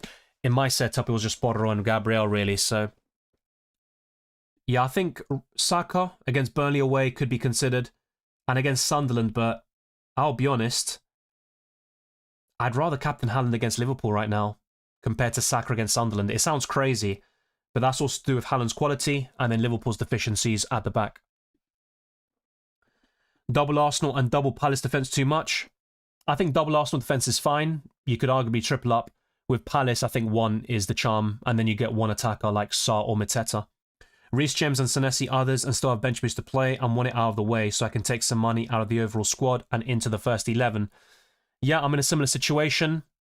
So, that's why Borro to Munoz is a consideration for me, but I'd also want Timber or a second Arsenal defender / Raya in goal, and I could also bring in Saka and Sarr for free if I make the early moves. What is the best chip strategy in terms of triple captain? For those that still have, I'd be targeting game weeks 13 to 15. So if you've got Erling Haaland, triple captain him against one of those newly promoted clubs, both of them at home. I think that's the play, but I said this before, the minutes could be managed by that stage. He could be subbed off earlier. That's why against Burnley a couple of weeks ago, I played the triple captaincy on Haaland. He got 90 minutes, and that really helped him in terms of securing those late returns and getting the massive, haul in the end. Hi, Dylan. I got 2 free transfers, 1.4. Which 2 to sell? Tarkowski, Joao Pedro, Reinders. Out of those 3 players, I think Joao Pedro is the best one, so I'd keep him. I know he's been poor recently, but I'd rather sell Tarkowski and Reinders. I'd go to Munoz, and then you're left with less than 1 million in the bank, right? No, Tarkowski is still 5.4, 5.5. So you still got over 1 million, actually. Okay, that's not too shabby. 1.3 in the bank. I think Reinders the one of Sarr, Enzo Fernandez, or Ndai. I'd probably pick Sarr at the moment, but very close, and I could see Enzo doing well against Tottenham, to be fair, so that looks really appealing. Bringing one of those 6.5 to 6.7 million midfielders in, and yeah, bringing in Munoz. I was on the average until Van der Ven proper hurt my rank. Yeah, that was a bit of a gut punch. I mean, I took a bit of solace in the fact that Borro got an assist and 11 points, but it was still quite frustrating.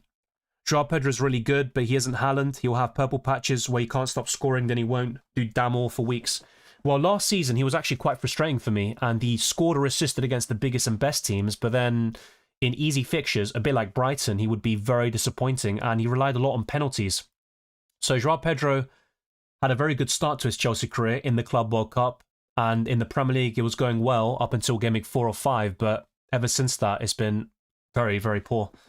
I had 4 points from 2 yesterday, but today had Van der Ven, Petrovic, Troffa, and Timber.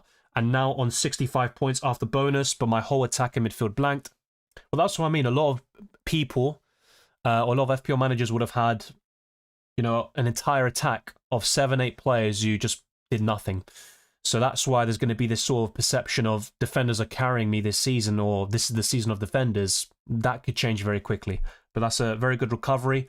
That's why you can't judge too much from the Saturday. I do reaction streams at times on a Saturday, but yeah, yesterday we had the Liverpool game on. Only 4 games were played up until that point, and a lot more, you know, to kind of gauge where we're at. So yeah, I was on a green arrow yesterday. In the end, it's a red, but at least in your situation, you got a lot of points. Gonna bench Caicedo, Reinders this next game week and play 5 at the back. Gabriel, Virgil, Tarkowski, Richards and Mukiele. I think that's the right call, to be fair. Now, Reinders could still do well against Bournemouth, but he's been very poor in recent games. I mean, you could argue against Everton, he had a good performance in general, but the finishing wasn't quite there. Caicedo has dropped off a little bit. He got an assist against Ajax in the Champions League, but in the Prem, that's 3 blanks out of the last 4. I think I'd go for the same structure as what you're talking about. Ratan P says, I had Van de Ven on the bench and played Esteve because I felt that before Wolves was easier, but how should I have fought before the week? Any tips for the future? Well, Burnley had the better chance of a clean sheet on paper. I think a lot of people would have predicted a Spurs draw or defeat. So I thought Everton would score, to be fair. I don't remember exactly how I answered this question on Friday. I might need to check again the deadline stream and see, but I did feel like in a lot of situations I recommended starting Van de Ven, and I did refer to Spurs' away record in the Premier League where they have the best of any team, but then at home they're 17th. So, you know, based on this sort of outcome, you might just feel like, oh, I'm just going to start Van de Ven against Chelsea, but I don't think he's going to return. I don't see Spurs keeping a clean sheet. And will Van de Ven score? It's possible, but very unlikely in my opinion. But then you've got Esteve facing Arsenal. So next week, I'd still start Van de Ven over Esteve, but I think it's still a sell in many situations. I think Spurs players in general are sellable. I'm going to get Timber as my second Arsenal defender this week, so get ready for a Calafiori hat-trick against Burnley, because that's how FPL goes. Sometimes it does, yeah. Calafiori is very impressive, very fun to watch. I think he's an exciting asset in FPL, but he was subbed off with a potential injury. The same goes for Martinelli, Rice and Saliba, so we'll see how Arsenal line up against Burnley and also against Brighton just before that. Only returns in my whole team this week were Bowen and Salah. Dreadful week. Yeah, and we're talking about 5 from Bowen, 6 from Salah. They both did well for me in FPL Challenge because it's double points since they're long-serving players at their respective clubs, but yeah, in my situation, only Gabriel and Borro did the business. You know, some bigger returns there, but still not good enough. Is Dan Burn worth sticking with for the time being in a defence that has Nick Pope in goal? Well, I've said this multiple times. I don't think Newcastle, as good as they are defensively, should be doubled up on. I think only Arsenal fit the bill at the moment. But I only bought Dan Burn just now. I think having 2 Newcastle players is fine. Voltemade up front and then one of Pope or Burning that defensive line. But yeah, if I'm picking, you know, a sort of your defence and goalkeepers, I'd rather keep Pope and then sell Burn to a different defender like Munoz. You could maybe make that work, but I don't think it's a priority sell, per se. Sarr or Enzo this week?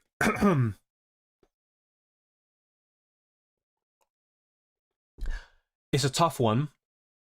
Crystal Palace have the better fixture on paper, but I do like Enzo against Tottenham.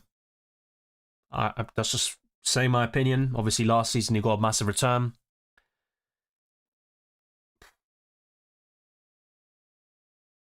I think Enzo played very well against Sunderland, by the way, but no one's going to talk about it because Chelsea lost and he didn't get a goal or assist. But I'm going to say Enzo. It's very close, though, and in my situation, I've already got Joao Pedro up front, I've got Sanchez in goal, and no Palace attack. So if I were to buy 2 midfielders this week, it's probably going to be Saka and Ismaila Sarr, but I do like Enzo for Game Week 10. Tough going without any Spurs defence this game week, difficult upcoming fixtures. Not worth looking into until 2026. I'm not sure if it's going to be that long, to be fair, but they have a pretty poor spell, that is for sure. I mean, their sort of positive fixture swing would probably start in, well, Game Week 15. And even then, they've got Liverpool at home a few weeks after, but yeah, I'd say up until Game Week 14, when they face Newcastle away, I think they're in a void. But in early December or mid-December, that's when you can start considering Spurs again, and they've got a nice fixture run up until late January where they face Man City away. But their February is looking very poor across all competitions, particularly in the Premier League. But yeah, I'm not sure about 2026, but for at least, I'd say the next month or so, I think Spurs players are worth avoiding. Manic Panic says, hey Dylan, currently 470k. I've got Mateta and Haaland, but I'm seriously thinking of selling the hugely ineffective Joao Pedro for Sunderland's Isidore. The thing is with Sunderland, though, they've got some poor fixtures. That includes Arsenal. They're near the bottom of the FDR. If you don't care about fixtures and you think Sunderland can beat some of these teams, then fair enough. I think Isidore's another budget forward that should be considered, to be fair. I think it would be Thiago first, maybe Welbeck second, and Isidore third. But I wouldn't consider anybody else like Beto, Calvert-Lewin. I don't think any of them are worth it. Not really, Rat, and I did say this before, mate. I only talked about initial transfer plans, but I've got 2 available moves. I'm looking to bench boost, so I could sell Borro to Munoz or sell the likes of Gakpo and Bruno Fernandes to Saka and Sarr. I've got different plans, which I'll talk about in my team selection, but that's the most likely right now. Do Defcon still class as blanks? I'd say so. I mean, Bruno got me Defcon, but I mean, it just depends how you look at it, right? I was quite happy with Ndai because he got me Defcon last week, despite the 2-0 loss against City, but Semenyo only got an assist. He got a yellow card as well and 4 points, but I was more disappointed by him because I thought he'd get a bigger return there. I mean, they are technically a return. It's just only an additional 2 points, really. Bench 2 players, Senesi, Semenyo, Rodon, Guiu. I would bench Guiu and Senesi. So I'd start Semenyo and Rodon. Do you remember how long until Madueke Havertz back? Well, they're both ahead of schedule from what I've heard. You're probably looking at November to December, though. I don't have a specific time frame, and it's being evaluated on a weekly basis, but yeah, I think after the November international break, I think that's when we'll see them back. I mean, if a mid gets 4 with Defcon, it's only 5 with an assist. Yeah, that's true. It is a return, to be fair, but I'm still disappointed by Bruno. I mean, United scored 4 goals, and Bruno's got 4 points. It's not exactly what you're hoping for, but yeah, Borro's got 11, Gabriel with 9, Fernandes with 4, the rest blanked. Disappointing week. We can forget about it. So yeah, the bonus points have been added. You can see the added points now. Caicedo's only scored less than 4 free times out of 9. He's still fairly consistent, but when the goals in Defcon dry up, you're not going to get many assists from him, right? And ultimately, Defcon's going to be the main source of points for Caicedo this season. He's going to get plenty of them in the upcoming games as well, but yeah, for those that don't have Caicedo, I wouldn't buy him in necessarily, but for those that have Caicedo, yeah, he's a hold, I think, in many situations. Best 5 defenders, any price? Gabriel, Timber, Munoz. Then it becomes a bit trickier, but I still like a Newcastle option. If you've got Nick Pope in goal, you don't really need it, but one of Burn or Trippier could do the trick. I would also say maybe Senesi, even though this week you wouldn't buy him. He's got Man City and Aston Villa away over the next 2. But yeah, the first 3 are quite standout. I also like Calafiori for the time being, but he was subbed off with an injury.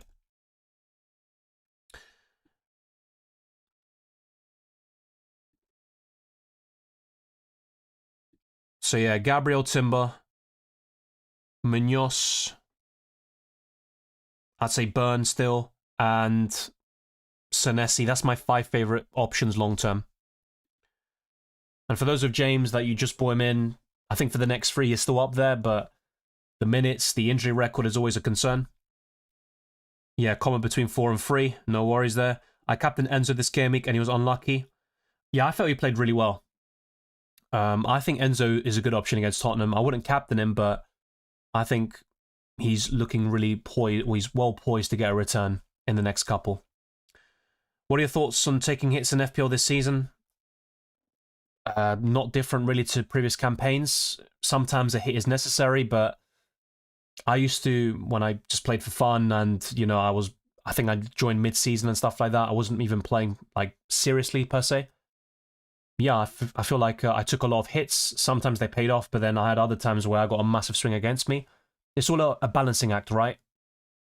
Even a -4, 8, 12, it can pay off sometimes, but the more hits you take, the less likely it is that they'll pay off.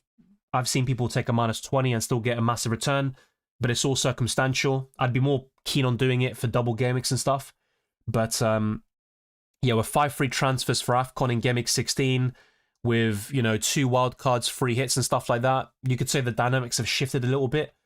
Ultimately, more chips, you could say that taking hits is going to be more worth it in the first half of the season, but it just depends on the timing as well. By the time we get to Game Week 16, for example, you could argue that maybe being more conservative and rolling transfers is not really the way to go, but maybe using all your free transfers, avoiding hits, and then having 5 in Game Week 16 is the way to go. So I don't think much has really changed, to be honest, despite all the changes to the game this season. Is it just me, or has targeting fixtures as a tactic being turned on its head this season? For defenders, yes. And I've said that from the beginning. That was always going to be a possibility with DEFCON. A defender is more likely to get defensive contribution points in a more difficult game where they'll have less of the ball. And that can change the dynamics a little bit. But yeah, fixtures are quite difficult this season because the newly promoted clubs aren't a pushover like in previous seasons. So the likes of Sunderland at home, that can be quite difficult. We saw Chelsea obviously lose this weekend. So yeah, I think that is a good point. And I think fixtures aren't the be-all and end-all. They never have been, but I think this season they're less important maybe than they've ever been. Mbeumo or Saka? I'll be honest, if I'm to buy one now, it's still more likely I'll buy Saka because I've got Fernandes in my team anyway. I think going from Fernandes to Mbeumo does seem a bit sideways, even though the Cameroonian is better right now. But look, based on recent form, Mbeumo looks more likely to score. He's getting returns in the last 3 games in a row. But I do like Saka against Burnley away. I really do. He got a big return, was it 2 years ago? Against them at Turf Moor, and I think Arsenal won 6-0. Or was it 5-0? I'm going to say Saka still, but Mbeumo's right up there. Hi Dylan, Paqueta to Mbeumo, Anthony to Sarr, Tarkowski to Van de Ven. Not the last one. I think that's very reactionary. I wouldn't buy Van de Ven. For those that have him, I wouldn't say he's a priority sell, but I think all Spurs assets are more of a sell than a hold. Paqueta to Mbeumo, Anthony to Sarr looks great. Go for it, but not Tarkowski to Van de Ven. Manish says, hey, Mateta, Thiago, Mbeumo, and Munoz for Pedro, Gyökeres, Tarkowski, and Rangers with 4 free transfers. Yeah, I like the 4 players you're bringing in. I still think João Pedro and Gyökeres can do well, but the other 2 are clear sells in Tarkowski and Rangers. But overall, I'd say yes. Is Saka really worth the extra money compared to Eze and Rice? Well, Eze scored a brilliant goal today, but he was quite poor in the first half, and in recent matches, I felt he was a bit underwhelming. I still think Saka will get more goal contributions than both of them, but I would argue Rice offers the best value out of the 3. Probably not going to captain Saka in any game week. That's fair enough, but I think there's an opportunity in the next 2, actually, to go for Saka captain, even though he hasn't really shown it from the performance today or against Atletico. But against Fulham, what I saw there was very encouraging, to say the least. I prefer Mbeumo over Bruno Fernandes there, Anita, but once again, I've got Bruno. It doesn't seem like a massive upgrade to go from one to the other. It could easily swing the other way now, where Bruno's the one getting the goals, maybe from the penalty spot, if he can actually deliver from there, and Mbeumo starts blanking. It can change very quickly. Before the last 3 game weeks, Mbeumo was actually a sell for a lot of people, and it was understandable. Rodon really carried my team for this game week with Gabriel and Raya helping too. Yeah, your defensive line did the trick. It's the case for a lot of people this week. What do you like about Munoz? Well, his underlying stats. I'll talk about this in a lot of detail in my transfer tips coming up, so keep your eyes peeled for that. But Munoz has 10 shots inside the box this season. He provides creativity, goal threat. He's got 4 goal contributions in general, and Palace are quite solid defensively. I think today, 1-0 was the fair result, but I think Palace limited Arsenal, especially from open play. And Munoz has so many avenues to points. He can get DEFCON from time to time. The only concern is he picks up a lot of yellow cards. As a Brighton fan, I've got no idea where these goals are coming from. He couldn't hit bar and door when he played for us. It's going to tail off. I'm guessing that's João Pedro. Well, if he's not shooting, he's not going to score. So it's a real concern. But against Tottenham, and also some of the upcoming fixtures. I think Chelsea will get some wins and goals under their belt, and Joao Pedro needs to deliver ASAP. Oh, Caicedo. Yeah, fair enough. Yeah, Caicedo has a decent shot from long range. You are correct, though. For Brighton, he didn't score too many. I think he might have done one against United once. I think it was a 4-0 win for Brighton. Yeah, this season he's been stepping that up. He also scored a brilliant goal at the end of, 2 years ago, I think? The 2023-24 campaign. It might have been against Bournemouth, actually, if I remember correctly. So we've seen a few examples of him scoring brilliant goals, but this season it's gone to another level. Of course, they have dried up recently, though. Looking forward, who are the best FPL players that no one is talking about? Well, I do like Ndai. I think he's going under the radar. He blanked today, but brilliant performance. Very unfortunate not to get something. Almost scored a brilliant goal as well. You'll probably see one or two assets talked about in my transfer tips tomorrow, but I think Munoz is very exciting to own. Relatively low ownership. Yeah, I think he's one of those players I'd love to bring in for my FPL team, so I'd include him in that sort of debate. I think Enzo Fernandez for Gameweek 10. People will be frustrated because he blanked against Sunderland, but he played very well. And against Tottenham, I think Enzo could return. So those three players would spring to mind. I mean, Igor Thiago is showing real consistency at 6.1 million. His ownership is still 5 to 6%. He's another one you could also think about buying this week. I took a -4 for Mbuma and Dubravka to save up some cash. What are your thoughts? Depends who you sold for them, but Dubravka is a template option. He's a backup. He's one of the highest scoring goalkeepers in the game. Ultimately, Rufs has been the best FPL goalkeeper so far this season, but I think until Gameweek 38, we'll see Raya probably become #1 in that regard. You've also got Nick Pope will be right up there if he stays fit. But yeah, Mbumo's fine. I just don't think a hit for a goalkeeper is generally worth it. With Liverpool having a midweek feature against Palace, do you think Villa could pull off an upset?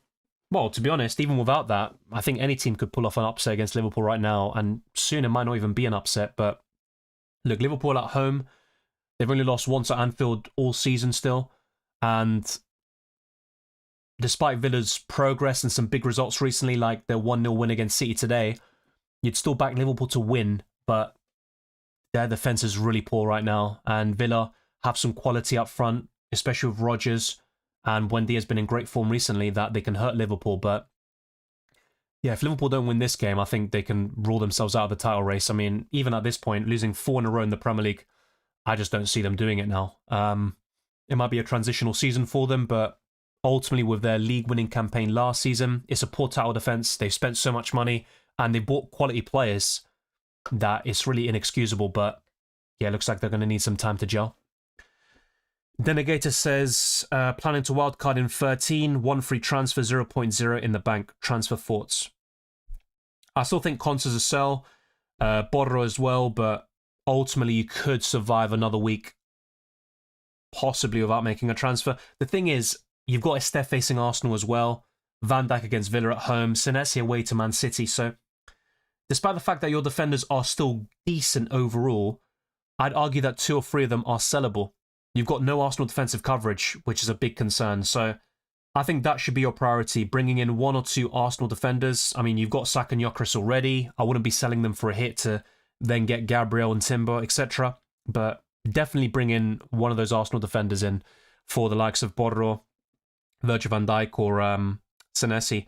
I don't think Van Dijk is terrible to hold. He's still getting DEFCON, but Liverpool aren't keeping clean sheets, which is making him not worth the 6 million price tag, right?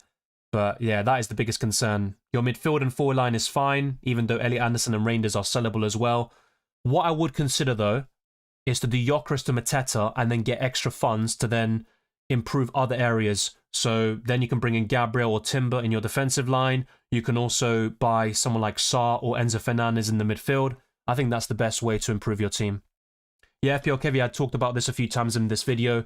The most likely set of plans right now is to buy Saka and Sarr for Fernandes and Gakpo and bench boost in Gameweek 10, but I'm also considering Borro to Munoz and a few other defenders, maybe even Jurriën Timber. So if I go back to FPL.team, let's actually have this, and I'm also going to refer to this in my team selection video, but I'll have this side by side with my other sort of transfer plans. So let's do another one where I bring in Timber instead of Munoz.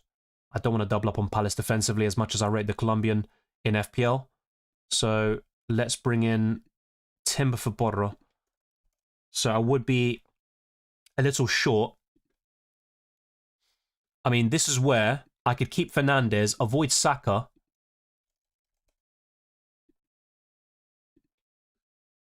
And let's see, I bought Bruno Fernandes at 9 million, to be honest. So, yeah, let's see. Yeah, that also looks pretty promising. So, you could argue it's a question of Timber or Saka. I've got 0.5 million left in the bank here, and I've got Bruno Fernandes still in my FPL team. Both of them would be for 2 free transfers. In this case, I would have Borro, and I'd buy in Saka. Sa would come in both scenarios. Gakpo makes way. That's the sort of cash cow. Let me know your thoughts in the live chat. I'll just put a quick poll out to see your initial thoughts, but this will probably be a big talking point in my team selection podcast. But yeah, ultimately my plan is to free in Gameweek 11, although that's quite loose and could definitely be changed. But I think the bench boost in 10 is very likely. So which transfer? So it will be Borro to Timber.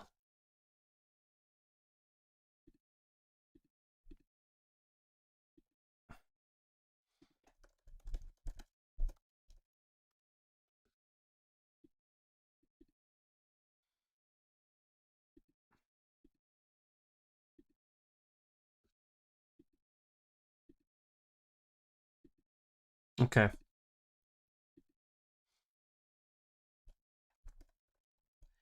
And the other one will be Fernandes to Saka.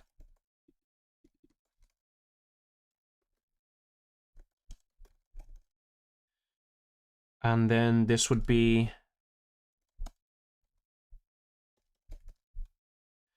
Yeah. Okay. So let's see what you lot prefer. But yeah, I'll be talking about this in a lot of detail in my team selection. I think starting for Gakpo is looking very likely for me. I also like Enzo Fernandez, but I wouldn't be able to afford that with the Saka route. I've got 0.0 in the bank here. And yeah, the alternative is to buy in Timber or just any Arsenal defender. I think Timber's my second favourite, and he was an absolute machine today against Crystal Palace, by the way. And I can also keep Bruno Fernandes, and I also would have more money in the bank with 0.5 million. But yeah, at the moment, it's 50-50. Very, very close call. There's not much in it. Yeah, but this is the thing, Twisted Parky. You don't have to just keep waiting for like the perfect bench boost. So if we actually look at future game weeks, for example, let me actually do another one where I reset the team. I just went on a different bloody webpage. Let's go on here. So if I go to my team selection and reset it, so let's get rid of the bench boost here. And let's go to Gameweek 11.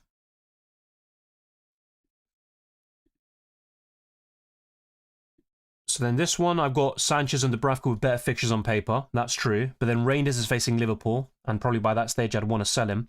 I've got Lacroix facing Brighton and Reinildo, playing Arsenal. In my starting 11, I mean, Haaland's facing Liverpool. I think that's a good fixture for him, but not for the defenders. Borro against United. Spurs have gotten the better of them recently, but I think United are looking a little bit better now. But ultimately, I look at that bench and it looks weaker than Gameweek 10. For Gameweek 12, Dubravka, I mean, obviously it's going to be a direct matchup between Sanchez and Dubravka. Reinders away to Newcastle. Lacroix against Wolves looks good. Reinildo against Fulham isn't terrible, so it's not too shabby. And by the way, I've still got the wild card, so that could obviously change things a little bit. Maybe I wildcard in 13, bench boost in 14, and then with 5 free transfers, I can take money out of my bench and then into the starting 11. But I think the bench boost is best deployed as early as possible, and I think Gameweek 10 is a nice opportunity there. In Gameweek 13 with my non-wildcard squad, it looks decent, but Lacroix against United at home, Reinildo against Bournemouth, Reinders up against Leeds, pretty decent, but yeah, I think by that stage I'll be making some transfers. But yeah, ultimately I look at the bench boost. There's no week that kind of screams out to me, but Game Week 10 looks quite decent, and I'm happy to play it and get rid of the booster. If I get over 10 points, I'll be happy. 15 plus, and I think that's a great use of the chip in a single game week, to be quite honest with you. So I'm going to go back to my FPL squad with all the bonus points being added. I'm all out with 42 points. And it was a small red arrow of around 200,000 places. I'll talk about, all the kind of highs and lows of Game Week 9 in my team selection with my transfer plans, talking about that in more detail, and also future moves as well. Liverpool defence just looks sluggish and disconnected. I agree. I also think that Konate's been an absolute disaster this season. Van Dijk's been solid in most of the matches, but that's also maybe been an issue in recent matches in the Premier League, particularly against United and Brentford. If it turns out Saka's not going to be on pens, I probably will sell. Well, you're not going to find anything out before the Game Week 10 deadline, mate. But I think if Arsenal had another penalty, I think Gyökeres will take. He's on a goal drought in the Premier League, and he's ultimately the best penalty taker at the club. Arteta said that in an interview with ESPN Brazil earlier this season.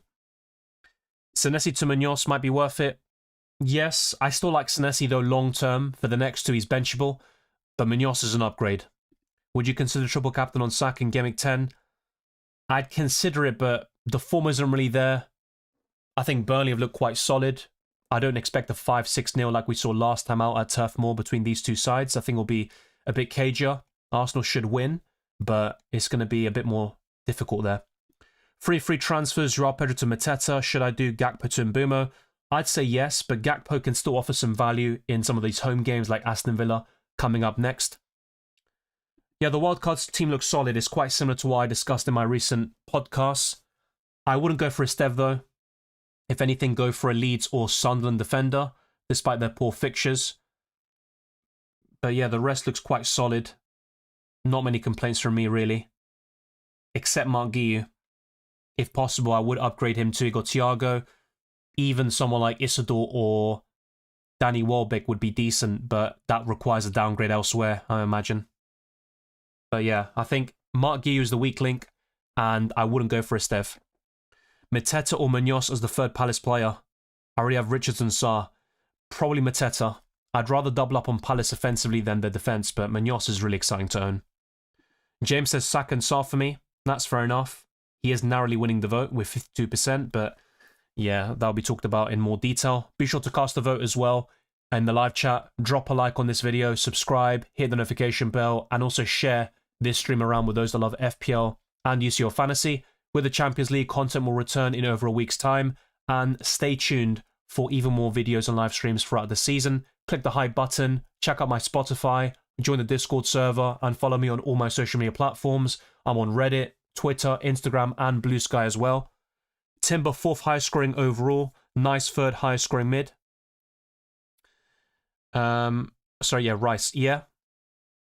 I think Arsenal have a lot of value in certain positions. Saka hasn't really cut it just yet. He was showing some promise against West Ham and Fulham with those returns, but we need more consistency when it comes to goals and assists. Well, look, I was born in the Messi era, so I grew up watching Messi. With Maradona, I've only seen documentaries, full games, but from YouTube, and also highlights. I've never seen him live.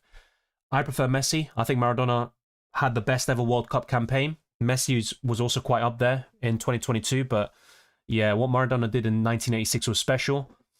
I think Argentinians just love both, and that's the way it should be, right? When you've got two generational talents, two of the best of all time. But when you also look at the numbers, the consistency, I think Messi's the best, not just in this debate, but also amongst all players. Do you think Enzo will maybe give the next pen to Joao Pedro to help confidence? Well, look, apparently some Chelsea fans who saw Enzo Fernandez take the penalty against Fulham a few months ago now, they felt that Joao Pedro gave the penalty to him. So we could see that as well. But the other day, Enzo took it against Ajax when Joao Pedro was suspended for that game anyway. But that's possible. We've seen that a lot recently with Arsenal, for example, and I think Chelsea could do that as well. Delap should be fit fairly soon. He's not available just yet, but it's only a matter of time. By game week 10 or 11, we could see Delap in the squad. Yeah, I think he could help Joao Pedro, but I also felt that Mark Guiu, a natural striker, could also help him. Ultimately, Cole Palmer will be the biggest sort of boost for Joao Pedro. They combine very well in that Chelsea team. Good to see you, my fairground. Desassa says, oh my god, lucky, what a lucky man I am. I added Van der Ven to the team at the last minute and I won this round with 64 points. Yeah, great score. And yeah, when you make a last minute decision like that, you kind of feel like it's either break or bust. And in your case, of course, actually, that's not the term.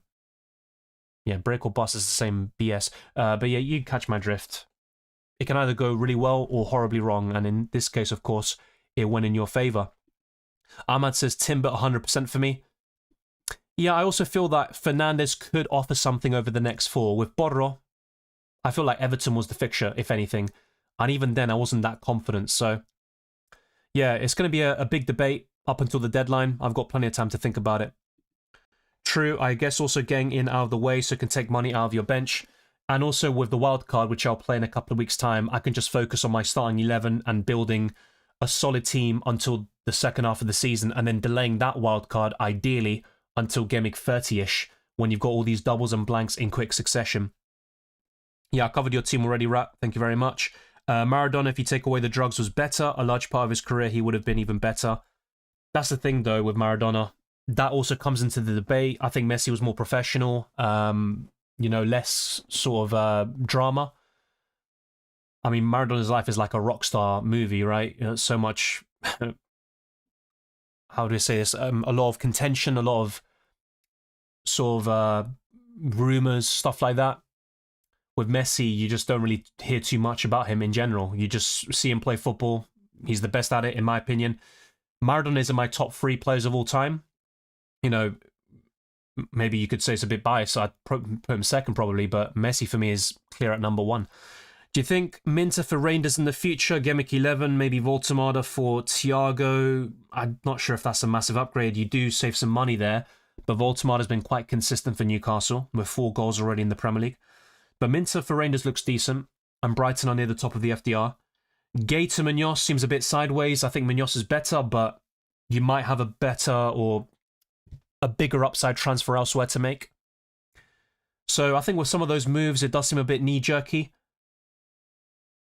I think with Voltemada, I'd only make that move if you can make another upgrade elsewhere with the extra 1.3 million overall. Or thereabouts anyway. No, it's not time to remove Saka. Be my guest if you want to do that against Burnley away, who have been solid this season, but Saka has a good record against them. We saw what he did at Turf Moor a few years ago. He got, I think, like a 13-plus pointer there. But it's not time to remove Saka. Not for me. Is Sanchez, Mukiele, Saka, and Joao Pedro to Donnarumma, Timber, Bruno, Mbeumo, and Thiago? I like the players you're bringing in, but Sanchez to Donnarumma, why would you do that when Chelsea have better fixtures, Sanchez is cheaper, and City are about to play Bournemouth at home, Liverpool at home, and Newcastle away? I don't really see the value in that. As for Timber looks great. I'm on board with that. Bringing in one of Bruno and Mbeumo, I'd lean towards Mbeumo. I think that's a good transfer, but not for Saka. Not in my opinion. As for Thiago in for Joao Pedro, only if you're going to upgrade other areas. And right now on a wild card, I think Thiago looks more likely than Joao Pedro. I'm not disputing that, but I think a lot of those moves are knee-jerky and don't make sense, like Donnarumma in particular, and selling Saka. I don't think Welbeck's better than Thiago personally. There's not much in it, to be fair, but I think Thiago's the best budget forward in the game, followed by Welbeck and then possibly Isidore, who's been very consistent all season, but with Sunderland's fixtures, I wouldn't be buying him in right now. Hi Dylan, it's been a woeful start to FPL for me, 36 points and a lot of blanks. Yeah, this week has been quite poor for me as well. It's a red arrow as well and quite similar score to you. Yeah, I think a lot of key midfielders and forwards let us down. I think that's the main reason why, but we've still got some defenders stepping up. Gabriel is very highly owned, so it's not like a massive gain, but that's where the double or triple up in Arsenal's defence comes in handy. And I think it's one last hurrah for those with Spurs defenders like Borro or Van der Ven, but ultimately, I still think they're sellable in the coming weeks. Thanks for the bench boost, irregardless of Gabriel injury. Save my game week for sure, 62 points. For a second, I thought that was going to be a sarcastic comment or something, because, for example, in my situation, a Game Week 9 bench boost would have been disastrous, arguably. I think Game Week 10 looks much better in my situation, but then there were some people like yourself, maybe with Rodon and or Van der Ven on your bench, and that makes all the difference. So I'm glad it worked out for you, but I felt that Gabriel would play on Sunday. I was very consistent on that, And once I heard or saw that in all the Arsenal training pictures, there was no Rice, Saka, or Gabriel, I felt that was all mind games by Arteta and that they were all fine. But according to him, in his press conference, 4 Arsenal players walked away from that game with a potential injury concern in Saliba, Rice, Calafiori, and Martinelli. But I'm glad that the bench boost worked well for you. Let's see how you do in future weeks as well. So if you haven't already, like this video, subscribe to the channel, and also hit the notification bell so you're always up to date with my content for FPL and UCL Fantasy. That will return in a couple of weeks' time. In fact, it will be over a week where I'll be making Matchday 4 content with the best wildcard and limitless squads, my own team selection, and a deadline stream in early November. And for Fantasy Premier League, there's a lot more to look forward to heading into Game Week 10, the transfer tips, which should be published tomorrow, also a best wildcard team, my own team selection, and there could also be a predicted lineups. Let me know if you want to see any other piece of content for Fantasy Premier League. That could be a best free hit squad, and refer to my chip strategy guide, which I made before the season started. And over the next couple of weeks, I could play a few chips myself, like the bench boost in Game Week 10, the free hit in Game Week 11, and a wildcard in Game Week 13. That is my current strategy. Radyak says, I want to get Timber before Burnley, but Joao Pedro to Thiago doesn't give me enough money. Well, in that case, maybe Isidore could do the trick. Obviously, Danny Welbeck won't do, give you enough funds for that because, well, yeah, ultimately Welbeck is more expensive than Thiago, and I do prefer Thiago in the first place. Oh, that's...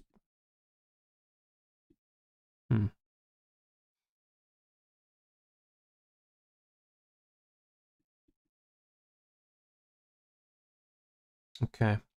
Just sorting some graphics out. I think that should be better now. Okay. Let's go for a few more questions and then wrap things up. So I've been going live for over 2 hours, and yeah, just expect more deadline streams for every single game week, of course, and reaction streams up until you lot get sick of me. I have 2 strikers right now, but possible I go to just Haaland with Guiu and Krupi Jr. as the others. Defenders much more reliable than strikers. That is true. And even though I like Bowen, Gyökeres, Joao Pedro, Mateta, Voltemada, and Haaland, it's like every week things change a little bit, and you don't get, apart from Haaland, these players who consistently get goals and assists. Joao Pedro started well, he's tailed off. Gyökeres had a decent start for the first 4 game weeks, also tailed off a little bit. And Voltemada's been the only consistent one since starting for Newcastle. Gaza was also right up there, but again, booze and kebabs. Best to ruin his career with drinks. Again, people forget how good he was. Ball was like lead, and defs could kick the crap out of you. Yeah, that's true. I mean, the footballs were much heavier back then. I think another example would be Ronaldinho, although that's a more modern game, of course, in the early 2000s. But yeah, I think with Gaza, he's never in any GOAT debates, but in terms of like favourite England players, he'd be right up there because of his personality and the way he played. Pope Acelta Sanchez in Game Week 11. I know you're not a fan of selling goalkeepers, but Newcastle have a run of difficult fixtures. I'm not so sure about that because after the next 3, Chelsea have a bit of a poor fixture swing against them. Even Tottenham away, I think Chelsea could bounce back and get a win there, but I'm not that bullish on a clean sheet. So ultimately, I'd probably start Robert Sanchez, but it's likely I'll bench boost anyway, so it's not a big deal regardless. But I don't think it's really a priority transfer this week, mate, to be quite honest with you. And West Ham away is better than Sanchez facing Tottenham away on paper. So yeah, you're saying Game Week 11, which is fair enough. I'm not so sure though.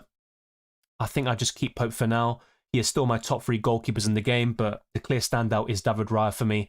Roofs has been the best, but Sunderland have a poor fixture swing, so ultimately it's Raya or nothing.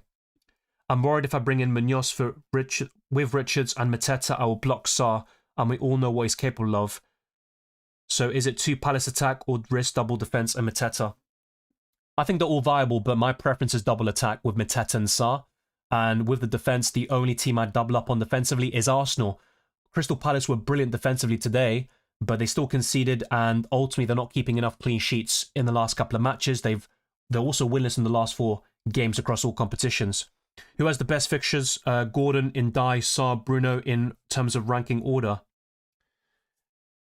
Well, I did refer to the FDR earlier, but you can see Palace are top, so the answer would be Ismaila Sarr. In second, would be Newcastle, actually, in terms of their upcoming fixtures, at least until Game Week 15 anyway. Then you've got Indai, of course, and Everton in 8th. So Bruno Fernandes and Bumo, they would be mid-table in 10th. So that's the rankings in terms of the FDR. I've wanted to get Gordon since Game Week 2, but in the Prem, not quite seeing enough. It's exactly that. He's averaging 1.8 points per game in the Premier League. No goals and no assists, but in the Champions League, he's a different beast. He got a goal and assist against Benfica and a massive return. He's been very consistent in the Champions League, so I'm quite keen on buying him in UCL Fantasy, but in FPL, it's a different story entirely. I think his XG today was 0.00. He's not really doing enough there. No worries, James. Thank you very much. And to everyone else who's been tuning in, drop a like, subscribe, all that good stuff, even on your way out. And also big up to those who are watching on the playback. I'll see you very soon for more FPL and UCL Fantasy content over the coming weeks. And stay tuned for the upcoming transfer tips for Game Week 10. I wish you all the best of luck for the upcoming deadline, where I'll be going live next Saturday. And I'll see you very soon for UCL Fantasy content. Take care.